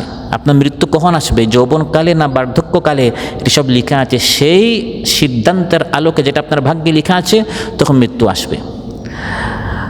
তো কেউ মারা গিয়েছে ওই মাতৃগর্ভে যখন ছিল, তখনই গর্ভচ্যুত হয়ে গেছে। আবার কেউ পৃথিবীতে আসার পর শিশুকালে মারা গিয়েছে। আবার কেউ যখন সে তরুণ ছিল, আমি আপনি যৌবনকালে, আবার কেউ কেউ বার্ধক্যকাল পর্যন্ত এই হায়াতটি সে পেয়েছে। এবং এই বার্ধক্যকালে অধিকাংশ মানুষের মৃত্যু হয়। কোরআন বলছে আবার অনেকে বার্ধক্যের পর আরেকটি পর্যায় পায়, এটা একদল মানুষ পায়। এবং এই পর্যায় থেকে রাসূল সাল্লাল্লাহু আলাইহি ওয়াসাল্লাম আল্লাহর নিকট পানাহ চেয়েছেন, হে আল্লাহ, এই পর্যায়টা যেন আমি না পাই। সেটা কি? وَمِنكُم مَّن يُرَدُّ إِلَىٰ أَرْذَلِ الْعُمُرِ لِكَيْ لَا يَعْلَمَ مِن بَعْدِ عِلْمٍ شَيْئًا। আল্লাহ তাআলা বলেন অনেকের মৃত্যু চলে আসে যৌবনকালে, ওমিনকুম মান ইউতাওয়াফা, আবার কারো বার্ধক্যকালে, আবার কারো হায়াত আরও লম্বা করে দেয়া হয়, সে আরযালিল উমর পর্যন্ত পৌঁছে যায়, যেটাকে অকর্মণ্য, স্থবিরতার বয়স বলা হয়েছে, হীনতম বয়স বলা হয়েছে, নিষ্ক্রিয় বার্ধক্য বলা হয়েছে। এটা সেই বয়সকে বলা হয় যখন মানুষের বুদ্ধি, চেতনা, ইন্দ্রিয় অনুভূতি একবারে মানে প্রায় শেষ হয়ে যায়, ত্রুটি এবং দুর্বল হতে হতে প্রায় শেষ হয়ে যায়, বিছানাবন্দি হয়ে যায়, পর নির্ভর হয়ে যায়। বাথরুম করা, খাবার খাওয়া, পানি পান করা সব কিছু সে অন্যের উপর নির্ভর হয়। মানুষ যখন যৌবনে থাকে সব নিজে নিজে করে, আর যখন বার্ধক্যে পৌঁছে তাও অনেকটা নিজে করতে পারে, কিছুটা পর নির্ভর হয়। আর কেউ কেউ এরপর আরেকটা পর্যায়ে পায় যেটাকে আরযালিল উমর, হীনতম বয়স বলা হয়েছে, নিষ্ক্রিয় এবং নিকৃষ্ট একটি বয়স বলা হয়েছে, যখন মানুষ একেবারে আরেকজনের উপর নির্ভর হয়ে যায়, একবার বিছানায় পড়ে থাকে। এমন অবস্থা আল্লাহ বলেন লিকাইলা ইয়ালামা মিন বাদি ইলমি শাইআ, অনেক কিছু জানার পর এখন সে একবারে কোনো কিছুই জানে না, তার স্মৃতিশক্তি একেবারে দুর্বল হয়ে যায়, শূন্য হয়ে যায়। অতি বার্ধক্যে মানুষের শক্তি দুর্বল, অবনতির সাথে সাথে জ্ঞান স্মরণ শক্তি এত বেশি হ্রাস পায়, স্মৃতি জ্ঞানের দিক থেকে সে একবারে একজন শিশুর মতো হয়ে যায়। একবারে শিশু বাচ্চার মতো দেখবেন এমনি হাসছে, কি বলে সে নিজেও বুঝে না। অথচ এক সময় তার দাপটে এলাকার মানুষ চলতে পারতো না, এত শক্তির অধিকারী ছিল, এখন একবারে বিছানাবন্দি হয়ে যায়। আল্লাহ তাআলা কোরআনের মধ্যে বলেছেন ওমিনকুম, তোমাদের মধ্যে কেউ কেউ সেই বয়সটাও পায় যখন সে একেবারে দুর্বল হয়ে যায়। ওয়ামান নুআম্মিরহু নুনাক্কিসহু ফিল খালকি আফালা ইয়াকিলুন। আল্লাহ তাআলা বলেন আমি যাকে ওই হায়াত পর্যন্ত নিয়ে যাই, হীনতম বয়স, যখন সে একবারে নিষ্ক্রিয় দুর্বল হয়ে যায়, বিছানাবন্দি হয়ে যায়, এই দীর্ঘ জীবন আমি যখন কাউকে দান করি, একবারে শেষ বয়স, আমি তাকে একবারে জরাগ্রস্ত করে দেই, একবারে দুর্বল করে দেই। এমন বিরুদ্ধ অবস্থায় মানুষের অবস্থা হয় যে নিজের শরীরের অঙ্গ প্রত্যঙ্গের কোনো খোঁজখবর তার থাকে না, কোন দিকে হাত পা নড়ছে, কোন দিকে তার শরীর থেকে ময়লা আবর্জনা বের হয়ে যাচ্ছে, তার কন্ট্রোল থাকে না। যে ব্যক্তি অন্যদেরকে জ্ঞান দিত কোনো একটা সময়, শিক্ষক ছিল, মুরব্বী ছিল, উস্তাদ ছিল, বিভিন্ন কাজকর্মে তাকে উস্তাদ বলা হতো, এক সময় এরকম বড় অভিজ্ঞতার অধিকারী ছিল, যে এক সময় এত বড় জ্ঞানী ছিল, এখন সে এমন মূর্খ হয়েছে, এমন লিকাইলা ইয়ালামা মিন বাদি ইলমি শাইআ, কোরআন বলছে এখন তার জ্ঞান, তার বুদ্ধি এত বেশি দুর্বল হচ্ছে যে একবারে বাচ্চার মতো, শিশুর মতো এখন সে হয়ে গেছে। অতএব শুরুতে মানুষ দুর্বল, আর শেষ হায়াতে মানুষ একবারে আবার দুর্বল হয়ে যায়। আল্লাহুল্লাযী খালাকাকুম মিন দাফ ثم جعل من بعد ضعف قوة ثم جعل من بعد قوة ضعفا وشيبة يخلق ما يشاء وهو العليم القدير। এবং এই হীনতম বয়স সম্পর্কে সূরাতুত তিন আল্লাহ তাআলা বলেছেন সুম্মা রাদাদনাহু আসফালা সাফিলিন। এই আয়াতের বিভিন্ন তাফসীরের মধ্যে একটা তাফসীর হচ্ছে, উদ্দেশ্য হচ্ছে নিকৃষ্ট থেকে নিকৃষ্ট বয়স পর্যন্ত অনেককে পৌঁছে দেওয়া হয়।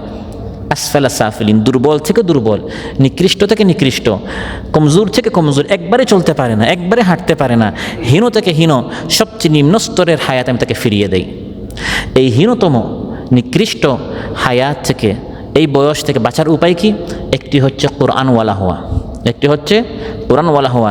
এই আয়াতের তাফসিরে জালালাইনে এসেছে, হযরত ইকরামা রাহিমাহুল্লাহ বলেন মান ক্বারা আল কুরআনা লাম ইয়াসির বিহাযিহিল হালা, যে কোরআন পড়ে সে এই নিকৃষ্ট হায়াত থেকে, এই নিকৃষ্ট বয়স থেকে সে বেঁচে যাবে। যে চোখ দ্বারা আপনি সারা জীবন কোরআন পড়েছেন, এই চোখ এত দুর্বল হবে না যে আপনি চোখ দ্বারা আর কিছুই দেখতে পান না, আপনি এখন মানুষের মুহতাজ হবেন। যে হাত দ্বারা আপনি কোরআনের পৃষ্ঠা উল্টিয়েছেন, যে কান দ্বারা আপনি কোরআনের বাণী শুনেছেন, যে ব্রেইন দ্বারা শুধু দুনিয়া নয় বরং কোরআন বুঝার জন্য আপনি ব্রেইনটা কাজে লাগিয়েছেন, শেষ বয়সে এই ব্রেইনটা সুস্থ থাকবে, সচল থাকবে, হাত আপনার একবারই নিষ্ক্রিয় হবে না বা একবারই নিষ্ক্রিয় হবে না। কোরআনওয়ালা যারা, তাদেরকে আল্লাহ তাআলা এই জিল্লতি থেকে, এই লাঞ্ছনা থেকে আল্লাহ তাআলা বাঁচান। আর আরেকটা হচ্ছে দোয়া করা। রাসূল সাল্লাল্লাহু আলাইহি সাল্লাম আল্লাহর নিকট যে কয়টা দোয়া করতেন, সহিহ বুখারীতে এসেছে, যে কয়টা নিকৃষ্ট জিনিস থেকে আল্লাহর নিকট পানাহ চাইতেন, এর মধ্যে উল্লেখযোগ্য একটি জিনিস ছিল আল্লাহুম্মা ইন্নী আউযু বিকা মিনাল বুখলি, হে আল্লাহ বুখিলি থেকে, কৃপণতা থেকে আমি আপনার নিকট পানাহ চাচ্ছি, আমি যেন কৃপণ না হই।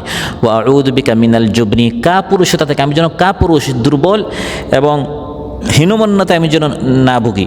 ওয়া আউযু বিকা আন উরাদ্দা ইলা আরযালিল উমর, এবং হীনতম বয়স থেকে আমি আপনার নিকট পানাহ চাচ্ছি। তিনি আল্লাহর নিকট দোয়া করতেন, হে আল্লাহ হীনতম বয়স থেকে আপনি আমাকে বাঁচান। পুনরুত্থান হক, পরকাল হক, পরকাল সত্য, এবং পরকালে আবার মানুষকে উঠানো হবে। প্রথম প্রমাণ আল্লাহ তাআলা পেশ করেছেন মানুষের মাধ্যমে। আল্লাহ তাআলা যেভাবে মানুষকে সৃষ্টি করতে পেরেছেন শূন্য থেকে, সেই আল্লাহ তাআলা মানুষকে আবার সৃষ্টি করতে পারবেন, পরকালে উঠাতে পারবেন। আর দ্বিতীয় প্রমাণ আল্লাহ তাআলা পেশ করেছেন এই জমিনের মাধ্যমে। মূলত এই জমিনে অনেক আয়াত রয়েছে, নিদর্শন রয়েছে। ওয়াফিল আরদি আয়াতুল লিল মুকিনিন, আল্লাহ তাআলা বলেন যাদের ইয়াকিন আছে, বিশ্বাস আছে, দৃঢ় ইয়াকিন আছে, এই জমিন এর মাধ্যমে তারা অনেক কিছু শিখতে পারে। জমিনের মধ্যে অনেক আয়াত, অনেক শিখার বিষয় আছে, অনেক নিদর্শন আছে, অনেক সবক আছে। কিন্তু মানুষ এই জমিনের উপর চলে, হাঁটে, জমিনকে দেখে, কিন্তু জমিন থেকে মানুষ শিক্ষা নেয় না। এই পৃথিবী থেকে মানুষ শিক্ষা গ্রহণ করে না। وكأين من آية في السماوات والأرض يمرون عليها وهم عنها معرضون। মানুষ জমিনের উপর দিয়ে হাঁটে, এই জমিনে আল্লাহ তাআলা কত আয়াত, কত নিদর্শন সৃষ্টি করেছেন, মানুষ হাঁটে, চলে, দেখে, কিন্তু এখান থেকে শিক্ষা গ্রহণ করে না। জমিন থেকে আমরা যত কিছু শিখি, এর মধ্যে অন্যতম একটি শিখার বিষয় আলোচ্যাত আল্লাহ তাআলা উল্লেখ করেছেন যে একটি জমিন মারা যাওয়ার পর আল্লাহ তাআলা, হে মানুষ তোমার চোখ দ্বারা দেখো, এই মৃত জমিনকে আল্লাহ তাআলা কীভাবে আবার উঠান, আবার সজীব করেন, সবুজ করেন। এখান থেকে শিখো, এখান থেকে সবক নাও যে আল্লাহ তাআলা এই মানুষকে আবার উঠাতে পারবেন, পরকালে আবার মানুষকে সৃষ্টি করতে পারবেন। এই বিষয়টি আল্লাহ তাআলা কোরআন কারীমের বিভিন্ন আয়াতে উল্লেখ করেছেন। যেমন সূরাত ইয়াসিন আল্লাহ তাআলা ইরশাদ করেন, وآية لهم الأرض الميتة أحييناها وأخرجنا منها حبا فمنه يأكلون। وآية, এটি তাদের জন্য একটি আয়া, একটি নিদর্শন, শিখার একটি বিষয়। আল আরদুল মাইতা, একটি মৃত জমিন, শুষ্ক জমিন। আহইয়াইনাহা, আমি আল্লাহ তাআলা এই মৃত জমিনকে আবার সজীব করি। তারপর ও আখরাজনা মিনহা হাম্বা, যে জমিনটি এক সময় মৃত ছিল, শুষ্ক ছিল, আমি আল্লাহ তাআলা বৃষ্টি নাজিল করে জমিনটাকে আবার সজীব করি এবং সেখান থেকে নানা রকমের, নানা রঙের, নানা স্বাদের কত ফল মল, কত শস্য আমি সেখান থেকে উৎপন্ন করি।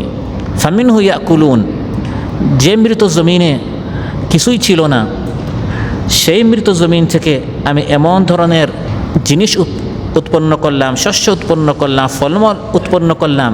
ফামিনহু ইয়াকুলুন, এখানে মানুষের আকল, মানুষের খাবার এর ব্যবস্থা হয়ে গেল। এই ফসল এখন মানুষ খাচ্ছে, অথচ এখানে খাবার কি? এটা একসময় মৃত জমিন ছিল। অতএব এটা হচ্ছে, আমরা দেখছি, এর সম্বন্ধে আমরা যাচ্ছি, এটা পশু পাখিও দেখে। আমাদের চোখটা যেন এমন না, আমরা যেন এখান থেকে সবক নেই, শিক্ষা নিই। যে আল্লাহ তাআলা এই মৃত জমিনকে সৃষ্টি করতে পারলেন, যে আল্লাহ তাআলা এই মৃত জমিনকে আবার সজীব করতে পারলেন, শুধু সজীব নয়, আল্লাহ তাআলা বলেন এখানে রকমারি বাগান আল্লাহ তাআলা পয়দা করে দিলেন। وجعلنا فيها جنات من نخيل وأعناب وفجرنا فيها من العيون। যে জমিনটা একসময় মৃত ছিল, এখন আমি আল্লাহ তাআলা এর উপর জান্নাতি মিন নাখিল, খেজুর গাছের বাগান, ও আনাব, আঙ্গুরের বাগান আমি সৃষ্টি করে দিলাম। শুধু বাগান, গাছ, বৃক্ষ নয়, বরং এই মৃত জমিন থেকে এখন আমি আল্লাহ তাআলা ঝর্ণা উৎসারিত করে দিলাম, যাতে করে এখান থেকে মানুষ নিজেরা খায়। লিয়াকুলু মিন সামারিহি ওয়া মা আমিলাতহু আইদিহিম আফালা ইয়াশকুরুন। মানুষকে আল্লাহ শুকরিয়া আদায় করে না? এই মৃত জমিন থেকে আল্লাহ তাআলা এই মানুষের জন্য কত রিজিকের ব্যবস্থা করে দিলেন। অতএব এই যে একটি মৃত জমিনকে আল্লাহ তাআলা আবার সৃষ্টি করতে পারলেন, আল্লাহ তাআলা বলে এখান থেকে একটা সবক নাও। মৃত জমিনকে যে আল্লাহ তাআলা সৃষ্টি করতে পেরেছেন, মানুষকে মৃত্যু দেওয়ার পর এই মানুষকে আল্লাহ তাআলা পরকালে আবার পুনরুত্থিত করতে পারবেন। আলোচ্যাত আল্লাহ তাআলা ইরশাদ করেন, ওয়াতারাল আরদা হামিদা, তুমি দেখবে একটি জমিন, মৃত জমিন, শুষ্ক জমিন। ফাইযা আনজালনা আলাইহাল মাআ ইহতাজ্জাত ওয়া রাবাত, যখন এই মৃত জমিনের উপর আসমান থেকে পানি বর্ষিত হয়, আমি আল্লাহ তাআলা যখন পানি নাজিল করি, ইহতাজ্জাত, তখন এই মৃত জমিনে নতুন করে আবার প্রাণ চাঞ্চল্য সৃষ্টি হয়।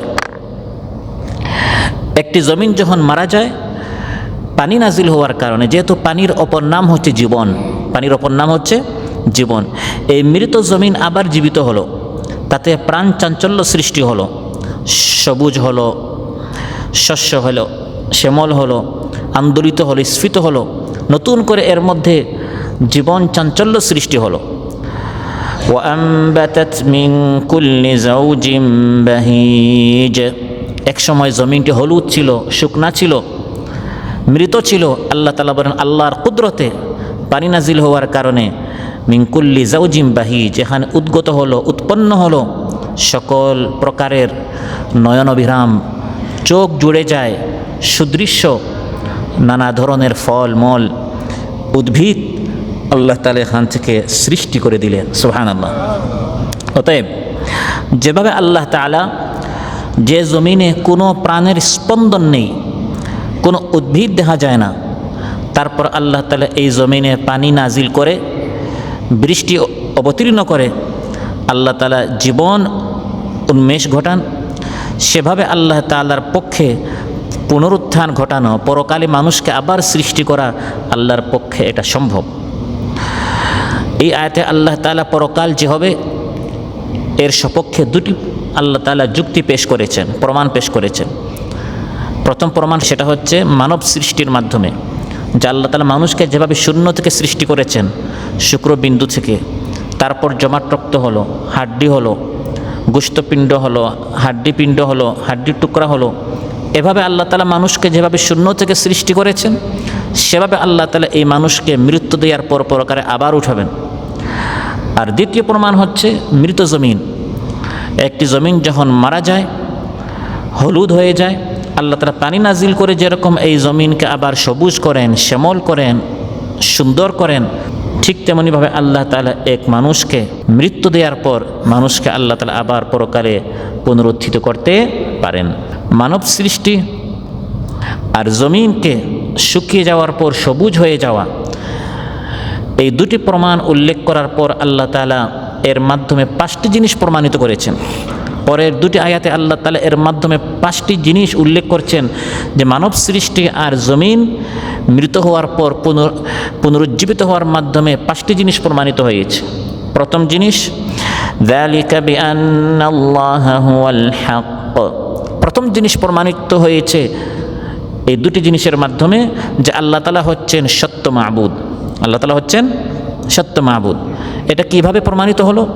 যেহেতু আল্লাহ তাআলা মানুষকে সৃষ্টি করেছেন এবং আল্লাহ তাআলাই এই জমিনকে শুকিয়ে যাওয়ার পর সবুজ করেছেন, করেছেন কে? আল্লাহ তাআলা। তো করেছেন আল্লাহ তাআলা, আর ইবাদত হবে খাজা বাবার, ইবাদত হবে মাজারে শায়িত ব্যক্তির, ইবাদত হবে কোনো মন্দিরে গিয়ে কোনো মূর্তির, এটা হতে পারে না। যালিকা বিআন্নাল্লাহা হুয়াল হক, যদি এটা প্রমাণিত হয় যে এই মানুষকে শূন্য থেকে আল্লাহ সৃষ্টি করেছেন আর এই মৃত জমিনকে আল্লাহ তাআলা পুনরুজ্জীবিত করেছেন, অতএব এটাই প্রমাণিত হয়েছে যিনি করেছেন আল্লাহ তাআলা, তিনি যেমন স্রষ্টা, তিনি যেমন রব, তিনি যেমন রাজিক, অতএব তিনি সত্য মাবুদ। তিনি যেমন রব, খালিক, মালিক, রাজিক, অতএব তিনি হচ্ছেন রব। এমন হতে পারে না যে সৃষ্টি করবেন একজন আর ইবাদত হবে আরেকজনের। তাই কোরআন কারীমের বিভিন্ন আয়াতে আল্লাহ তাআলা বিষয়টি উল্লেখ করেছেন, ইবাদত করো সেই সত্তার যিনি সৃষ্টি করেছেন, ইবাদত করো সেই সত্তার যিনি রিজিক দিচ্ছেন, ইবাদত করো সেই সত্তার যিনি এই মৃত জমিনকে সবুজ করেছেন, ইবাদত করো সেই সত্তার যিনি তোমাদের লালন পালন করছেন। এটা যুক্তি বলে, যিনি সৃষ্টি করেন, যিনি রিজিক দেন, তারই ইবাদত করতে হয়। যালিকা বিআন্নাল্লাহা হুয়াল হক। কোরআন কারীমের বিভিন্ন আয়াতে এসেছে, যেমন প্রসিদ্ধ একটি আয়াতে আল্লাহ তাআলা ইরশাদ করেন, ইয়া আইয়ুহান নাসু উবুদু রাব্বাকুমুল্লাযী খালাকাকুম ওয়াল্লাযীনা মিন ক্বাবলিকুম লাআল্লাকুম তাত্তাকুন। হে মানব সকল, ইবাদত করো তোমাদের রবের। কেন তার ইবাদত করব? আল্লাহ আমাদের জন্য কি করেছেন? আল্লাহ যুক্তি পেশ করছেন, তার ইবাদত কেন করব? আল্লাযী খালাকাকুম, কারণ তিনি তোমাদের সৃষ্টি করেছেন। যুক্তি এটা বলে, যিনি সৃষ্টি করেন উবুদু, তারই ইবাদত করতে হয়, শুধু তোমাদেরকে নয়। ওয়াল্লাযীনা মিন ক্বাবলিকুম, তোমাদের আগের লোকদের, পিতৃপুরুষদেরকেও তিনি সৃষ্টি করেছেন। অতএব যিনি স্রষ্টা তিনি মাবুদ হবেন। আল্লাহ তাআলা বলেন, এটি প্রথম জিনিস প্রমাণিত হলো। মানব সৃষ্টি আর জমিন পুনরুজ্জীবিত হওয়ার মাধ্যমে এটা প্রমাণিত হলো, যিনি মানুষকে সৃষ্টি করলেন, জমিনকে পুনর্বার জীবন দান করলেন, যিনি করেছেন তারই ইবাদত করতে হবে, তারই সামনে সাজদা করতে হবে, তারই নিকট ফরিয়াদ করতে হবে, তারই নিকট চাইতে হবে, প্রার্থনা করতে হবে, তার নামে মান্নত করতে হবে, তার নামে জানোয়ার পশু জবাই করতে হবে, তার সামনে সাজদা রুকু দণ্ডায়মান হওয়া আসামির মতো এগুলি সব হচ্ছে হক একমাত্র আল্লাহ তাআলার। যালিকা বিআন্নাল্লাহা হুয়াল হক। দ্বিতীয় যে জিনিস প্রমাণিত হলো ওয়া আন্নাহু ইউহয়িল মাউতা, মাইয়িতকে আল্লাহ পুনর্বার হায়াত দিতে পারেন। মাইয়িতকে আল্লাহ তাআলা দিবেন এটা তো প্রমাণিত হয়েছে, বরং এর থেকে কঠিন জিনিস প্রমাণিত হয়েছে, সেটা হচ্ছে আল্লাহ তাআলা অনস্তিত্বকে অস্তিত্ব দিতে পারেন। যে মাইয়িত, যে মৃত, সে তো একটা জিনিস, হোক সে লাশ, কিন্তু সে তার শূন্য না। আল্লাহ তাআলা এই লাশটাকে, যেটা এখন একটা জিনিস, তার মধ্যে জীবন নেই কিন্তু একটা জিনিস, সে তাকে প্রথমবার আল্লাহ তাআলা যে সৃষ্টি করলেন, শুক্রবিন্দু থেকে জমাট রক্ত হলো, তারপর গোশতের টুকরা হলো, প্রথমবার তো আল্লাহ তাআলা একবার শূন্য থেকে সৃষ্টি করেছেন, অনস্তিত্ব থেকে অস্তিত্ব দিয়েছেন, এবং প্রথমবার সৃষ্টি করা বেশি কঠিন ছিল, দ্বিতীয়বার সৃষ্টি করা সহজ। কোরআনের মধ্যে আল্লাহ বলে দিয়েছেন ওয়া হুয়া আহওয়ানু আলাইহি, এখন একটা জিনিস আছে, হ্যাঁ হায়াত নেই, পুনর্বার হায়াত দেওয়া এটা আমার জন্য, আমি আল্লাহর জন্য সহজ। প্রথমবার আমি তো শূন্য থেকে সৃষ্টি করেছি। অতএব ওয়ামিন আয়াতিহি আন্নাকা তারাল আরদা খাশিআ, আল্লাহর নিদর্শনাবলীর মধ্যে একটি নিদর্শন হচ্ছে যে তুমি দেখবে একটি জমিন মৃত শুষ্ক। ফাইযা আনজালনা আলাইহাল মাআ ইহতাজ্জাত ওয়া রাবাত, যখন আসমান থেকে আমি পানি নাজিল করি, জমিনটি আন্দোলিত হয়, স্ফীত হয়, তাতে প্রাণ সঞ্চার হয়, চাঞ্চল্য সৃষ্টি হয়। আল্লাহ তাআলা বলেন এই মৃত জমিনকে যিনি জীবিত করলেন, ইন্নাল্লাযী আহইয়াহা লামুহয়িল মাউতা, মৃত জমিনকে যিনি জীবিত করলেন সেই আল্লাহ তাআলা মানুষকে মৃত্যু দেওয়ার পর মানুষকে আবার জীবিত করবেন। তাহলে এটা প্রমাণিত হলো, প্রথম জিনিস প্রমাণিত হলো বিআন্নাল্লাহা হুয়াল হক, আল্লাহ তাআলা সত্য মাবুদ। দ্বিতীয় জিনিস প্রমাণিত হলো যে আল্লাহ তাআলা মৃতকে হায়াত দিতে পারেন। মানুষ হাসতো, প্রশ্ন করতো রাসূল সাল্লাল্লাহু আলাইহি ওয়াসাল্লাম, হে মুহাম্মদ এটা কিভাবে সম্ভব? ওয়ায়াকুলুল ইনসানু আইযা মা মিততু লাসাউফা উখরাজু হাইয়া, মানুষ প্রশ্ন করে, কাফির ব্যক্তি প্রশ্ন করে, আমি যখন মারা যাব, মাটির সাথে মিশে যাব, একবারে আমার অস্তিত্ব থাকবে না, আবার কি আল্লাহ আমাকে হায়াত দিতে পারবেন? এটা কি সম্ভব? আল্লাহ বলেন এই মানুষ কি ভুলে গেল এক সময় আমি তাকে শূন্য থেকে সৃষ্টি করেছি?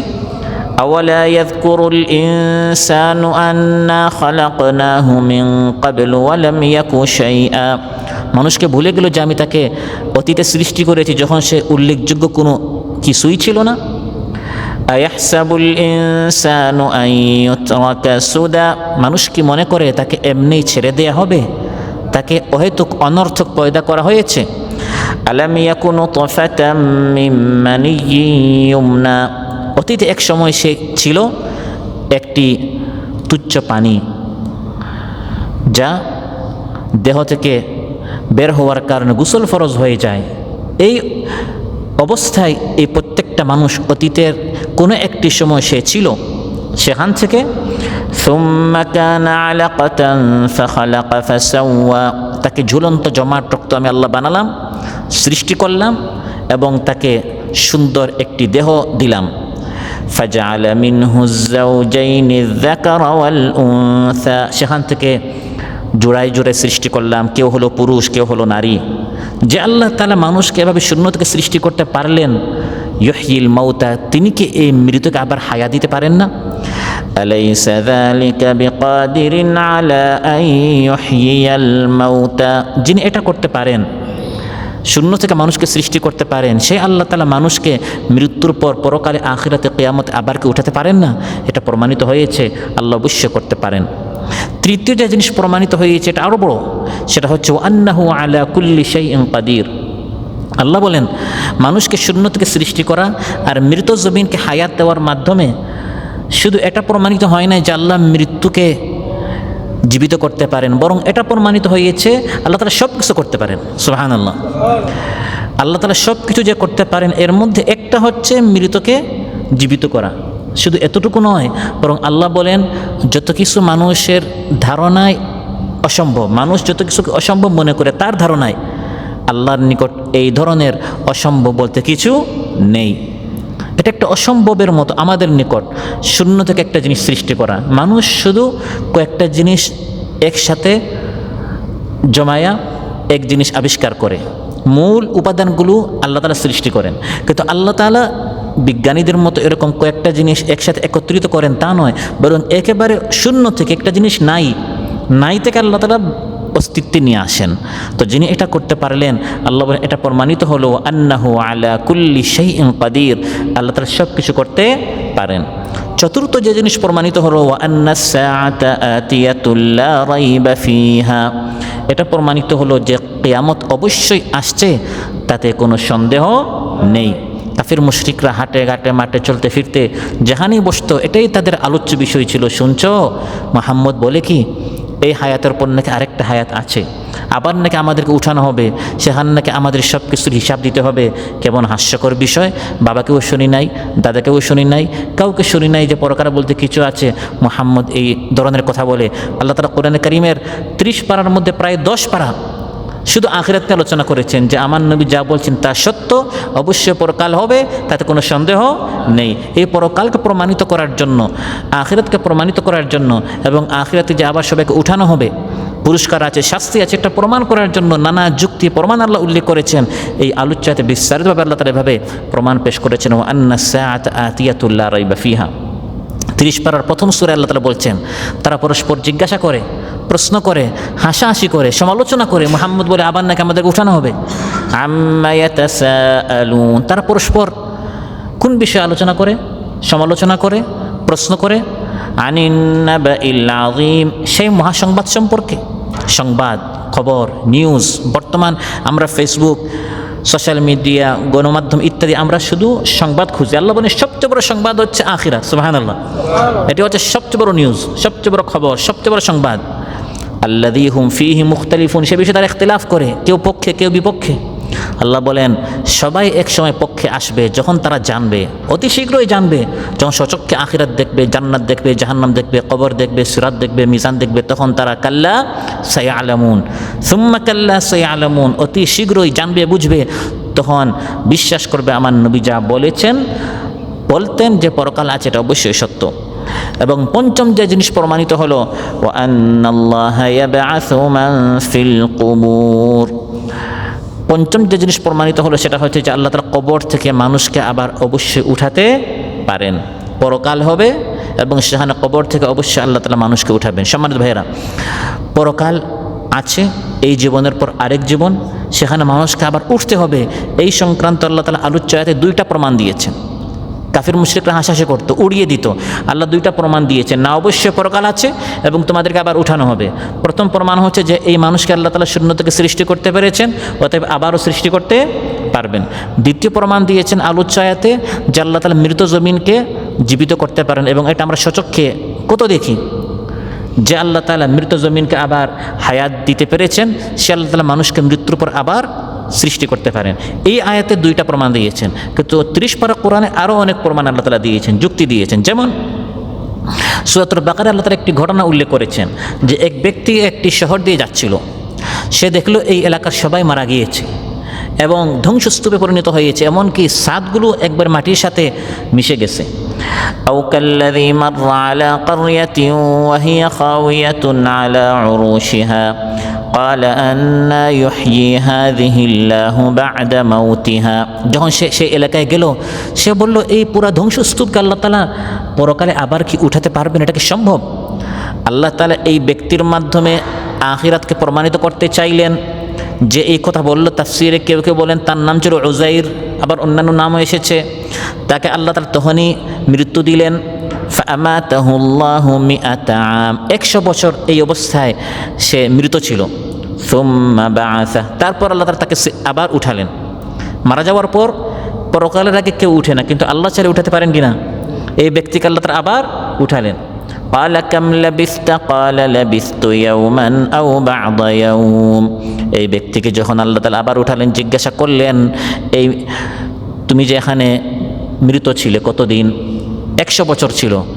সে দেখলো যে আমি যখন এখানে এসেছিলাম সকাল ছিল, এখন সূর্য অস্ত যাচ্ছে, তো সম্ভবত একদিন না বা'দা ইয়াওম, একদিনের কিছু অংশ। সুবহানাল্লাহ, 100 বছর চলে গেল, সে টেরই পায় নাই।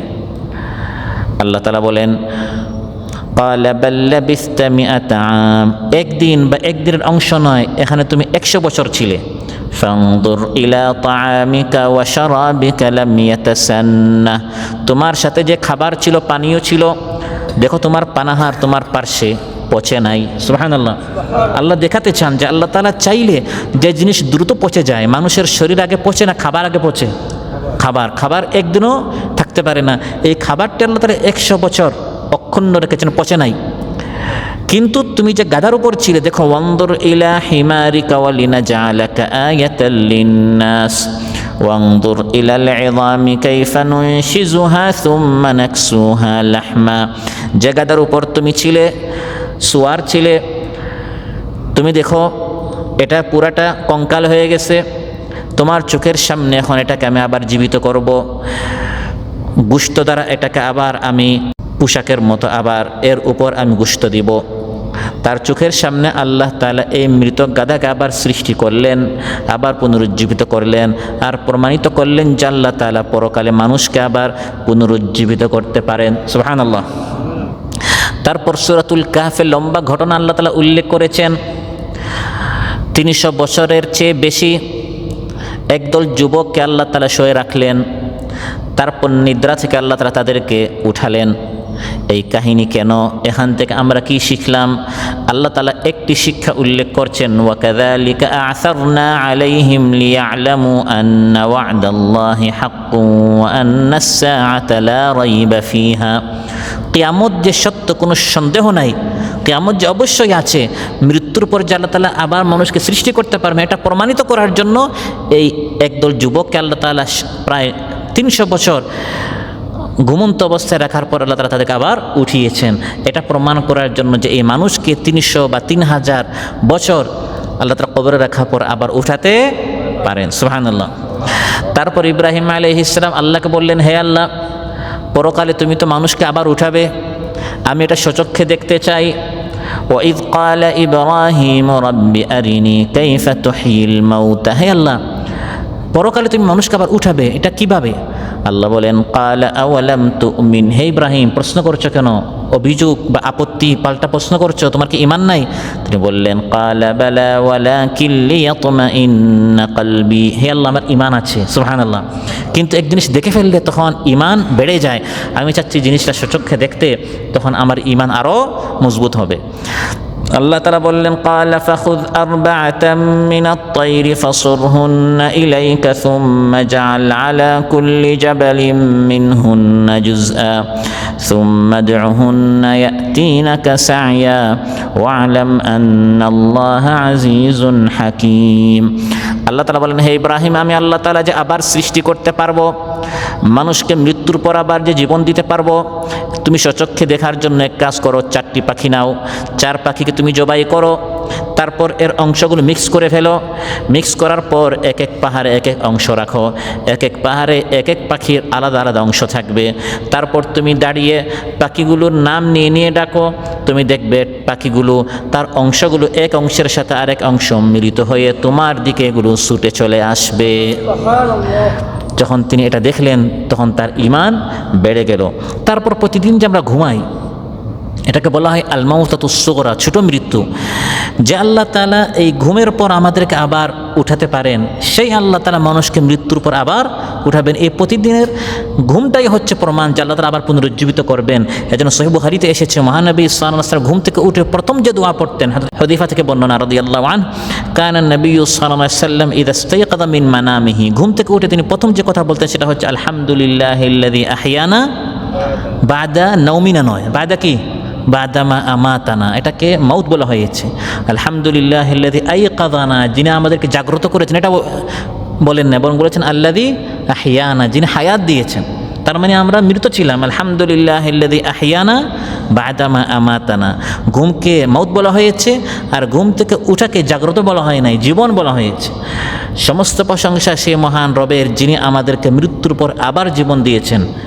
হ্যাঁ, এবার যদি জীবন পেয়েছি, একবার পুনরায় জীবন পাবো না, ওয়া ইলাইহিন নুশুর, তখন আল্লাহর দিকে চলে যেতে হবে। তার প্রতিদিনের এই ঘুমটা হচ্ছে প্রমাণ ঘুম থেকে ওঠা হচ্ছে প্রমাণ যে আল্লাহ তাআলা যেভাবে ঘুম থেকে উঠাতে পেরেছেন, সেই আল্লাহ তাআলা মৃত্যুর পর আবার মানুষকে উঠাতে পারবেন। এছাড়া আরও অনেক দলিল প্রমাণ আছে, যেমন মানুষের যুক্তি বলে যে এই হায়াতের পর আরেকটা হায়াত থাকতে হবে, কারণ এই দুনিয়াতে যদি ইসলামী সরকার কায়েম হয়, ইসলামী রাষ্ট্র কায়েম হয় এবং পৃথিবীর সবচেয়ে ইনসাফ যে ব্যক্তি, এই ব্যক্তি যদি বিচার করে, তারপরেও এই পৃথিবীতে পরিপূর্ণ বিচার ইনসাফ পাওয়া সম্ভব নয়। আরেকটা জীবন থাকতে হবে যেখানে সেই ইনসাফ কায়েম হবে। এখানে মানুষের পক্ষে যতটুকু সম্ভব করা হয়, যেমন এক ব্যক্তি 100 জনকে হত্যা করলো, বেশ থেকে বেশ যদি পৃথিবীতে ইসলাম কায়েম হয় এবং সুবিচার কায়েম হয়, এই ব্যক্তির ক্ষেত্রে সবচেয়ে বড় সিদ্ধান্ত বা কঠিন সিদ্ধান্ত কি হতে পারে, যে তাকে ফাঁসি দেওয়া হবে। তো সে হত্যা করেছে কয়জনকে? 100 জনকে। এখন 100 জনের মধ্যে একজনের তার হক পাইল, সে মেরেছে 100 জনকে, তাকে একবার ফাঁসি দেওয়া হলো, বাকি 99 জনের হক কোথায়? এখানে ইসলাম রাষ্ট্র কায়েম হলেও ইনসাফের ভিত্তিতে ওই শাসক চাইলেও এই ব্যক্তিকে 100 বার ফাঁসি দিতে পারবে না। এর জন্য দরকার আরেক জীবন, ওই পরকালে আল্লাহ তাআলা পুনরুজ্জীবিত করে এই ব্যক্তিকে জাহান্নামে 100 বার ফাঁসি দিবেন। বা এক ব্যক্তি অনেক নেক কাজ করলো, এত নেক কাজ, আপনি যদি তাকে পুরস্কার হিসাবে পুরো দুনিয়াও দিয়ে দেন, 1 লক্ষ 2 লক্ষ 1 কোটি 5 কোটি 10 কোটি নয়, পুরা দুনিয়াটাও দিয়ে দিলেন, তারপরেও তার এই নেক কাজের পুরস্কার হয় না। আল্লাহ তাআলা তাকে এমন জান্নাত দিবেন যে জান্নাত সম্পর্কে বলা হয় যে জান্নাতের 1 লাঠি রাখা বরাবর স্থান হচ্ছে পুরা দুনিয়াতে যা কিছু আছে তার চেয়ে দামি। সুবহানাল্লাহ। ওই ধরনের একটা জীবন দরকার যেখানে অশেষ পুরস্কার আছে এবং যেখানে অশেষ শাস্তি আছে। খালিদিনা ফিহা আবাদা, জান্নাতও আছে, খালিদিনা ফিহা আবাদা জাহান্নামও আছে। এভাবে অনেক যুক্তি প্রমাণ দিয়ে আল্লাহ তাআলা প্রমাণিত করেছেন যে পরকাল আছে, আখিরাত আছে, এটা বিশ্বাস করতে হবে। বিশ্বাসের পর সবচেয়ে বড় হচ্ছে আখিরাতের প্রস্তুতি নিতে হবে। শুধু বিশ্বাসটা যথেষ্ট নয়, বিশ্বাস করলাম তারপরে প্রস্তুতি নিলাম না, এটা তো উদ্দেশ্য নয়। উদ্দেশ্য হচ্ছে বিশ্বাসের পর প্রস্তুতি নিতে হবে যে ওই জীবনে যাতে করে আমি পুরস্কৃত হতে পারি, জাহান্নাম থেকে বেঁচে জান্নাতে হতে পারি। এই জন্য এই দুনিয়াতে আমাদের সবাইকে মেহনত করতে হবে, চেষ্টা করতে হবে। আল্লাহ সুবহানাহু ওয়া তাআলা আমাদের সবাইকে বলার চেয়ে শোনার চেয়ে বেশি আমল করার তৌফিক দান করুন। আখিরাতের প্রস্তুতি নেওয়ার আমাদের সবাইকে তৌফিক দান করুন। বেশি বেশি করে নেক আমল করার এবং খারাপ কাজ, মন্দ কাজ, গুনাহের কাজ থেকে দূরে থাকার আমাদের সবাইকে তৌফিক দান করুন। আসসালামু আলাইকুম ওয়া রাহমাতুল্লাহি ওয়া বারাকাতুহু।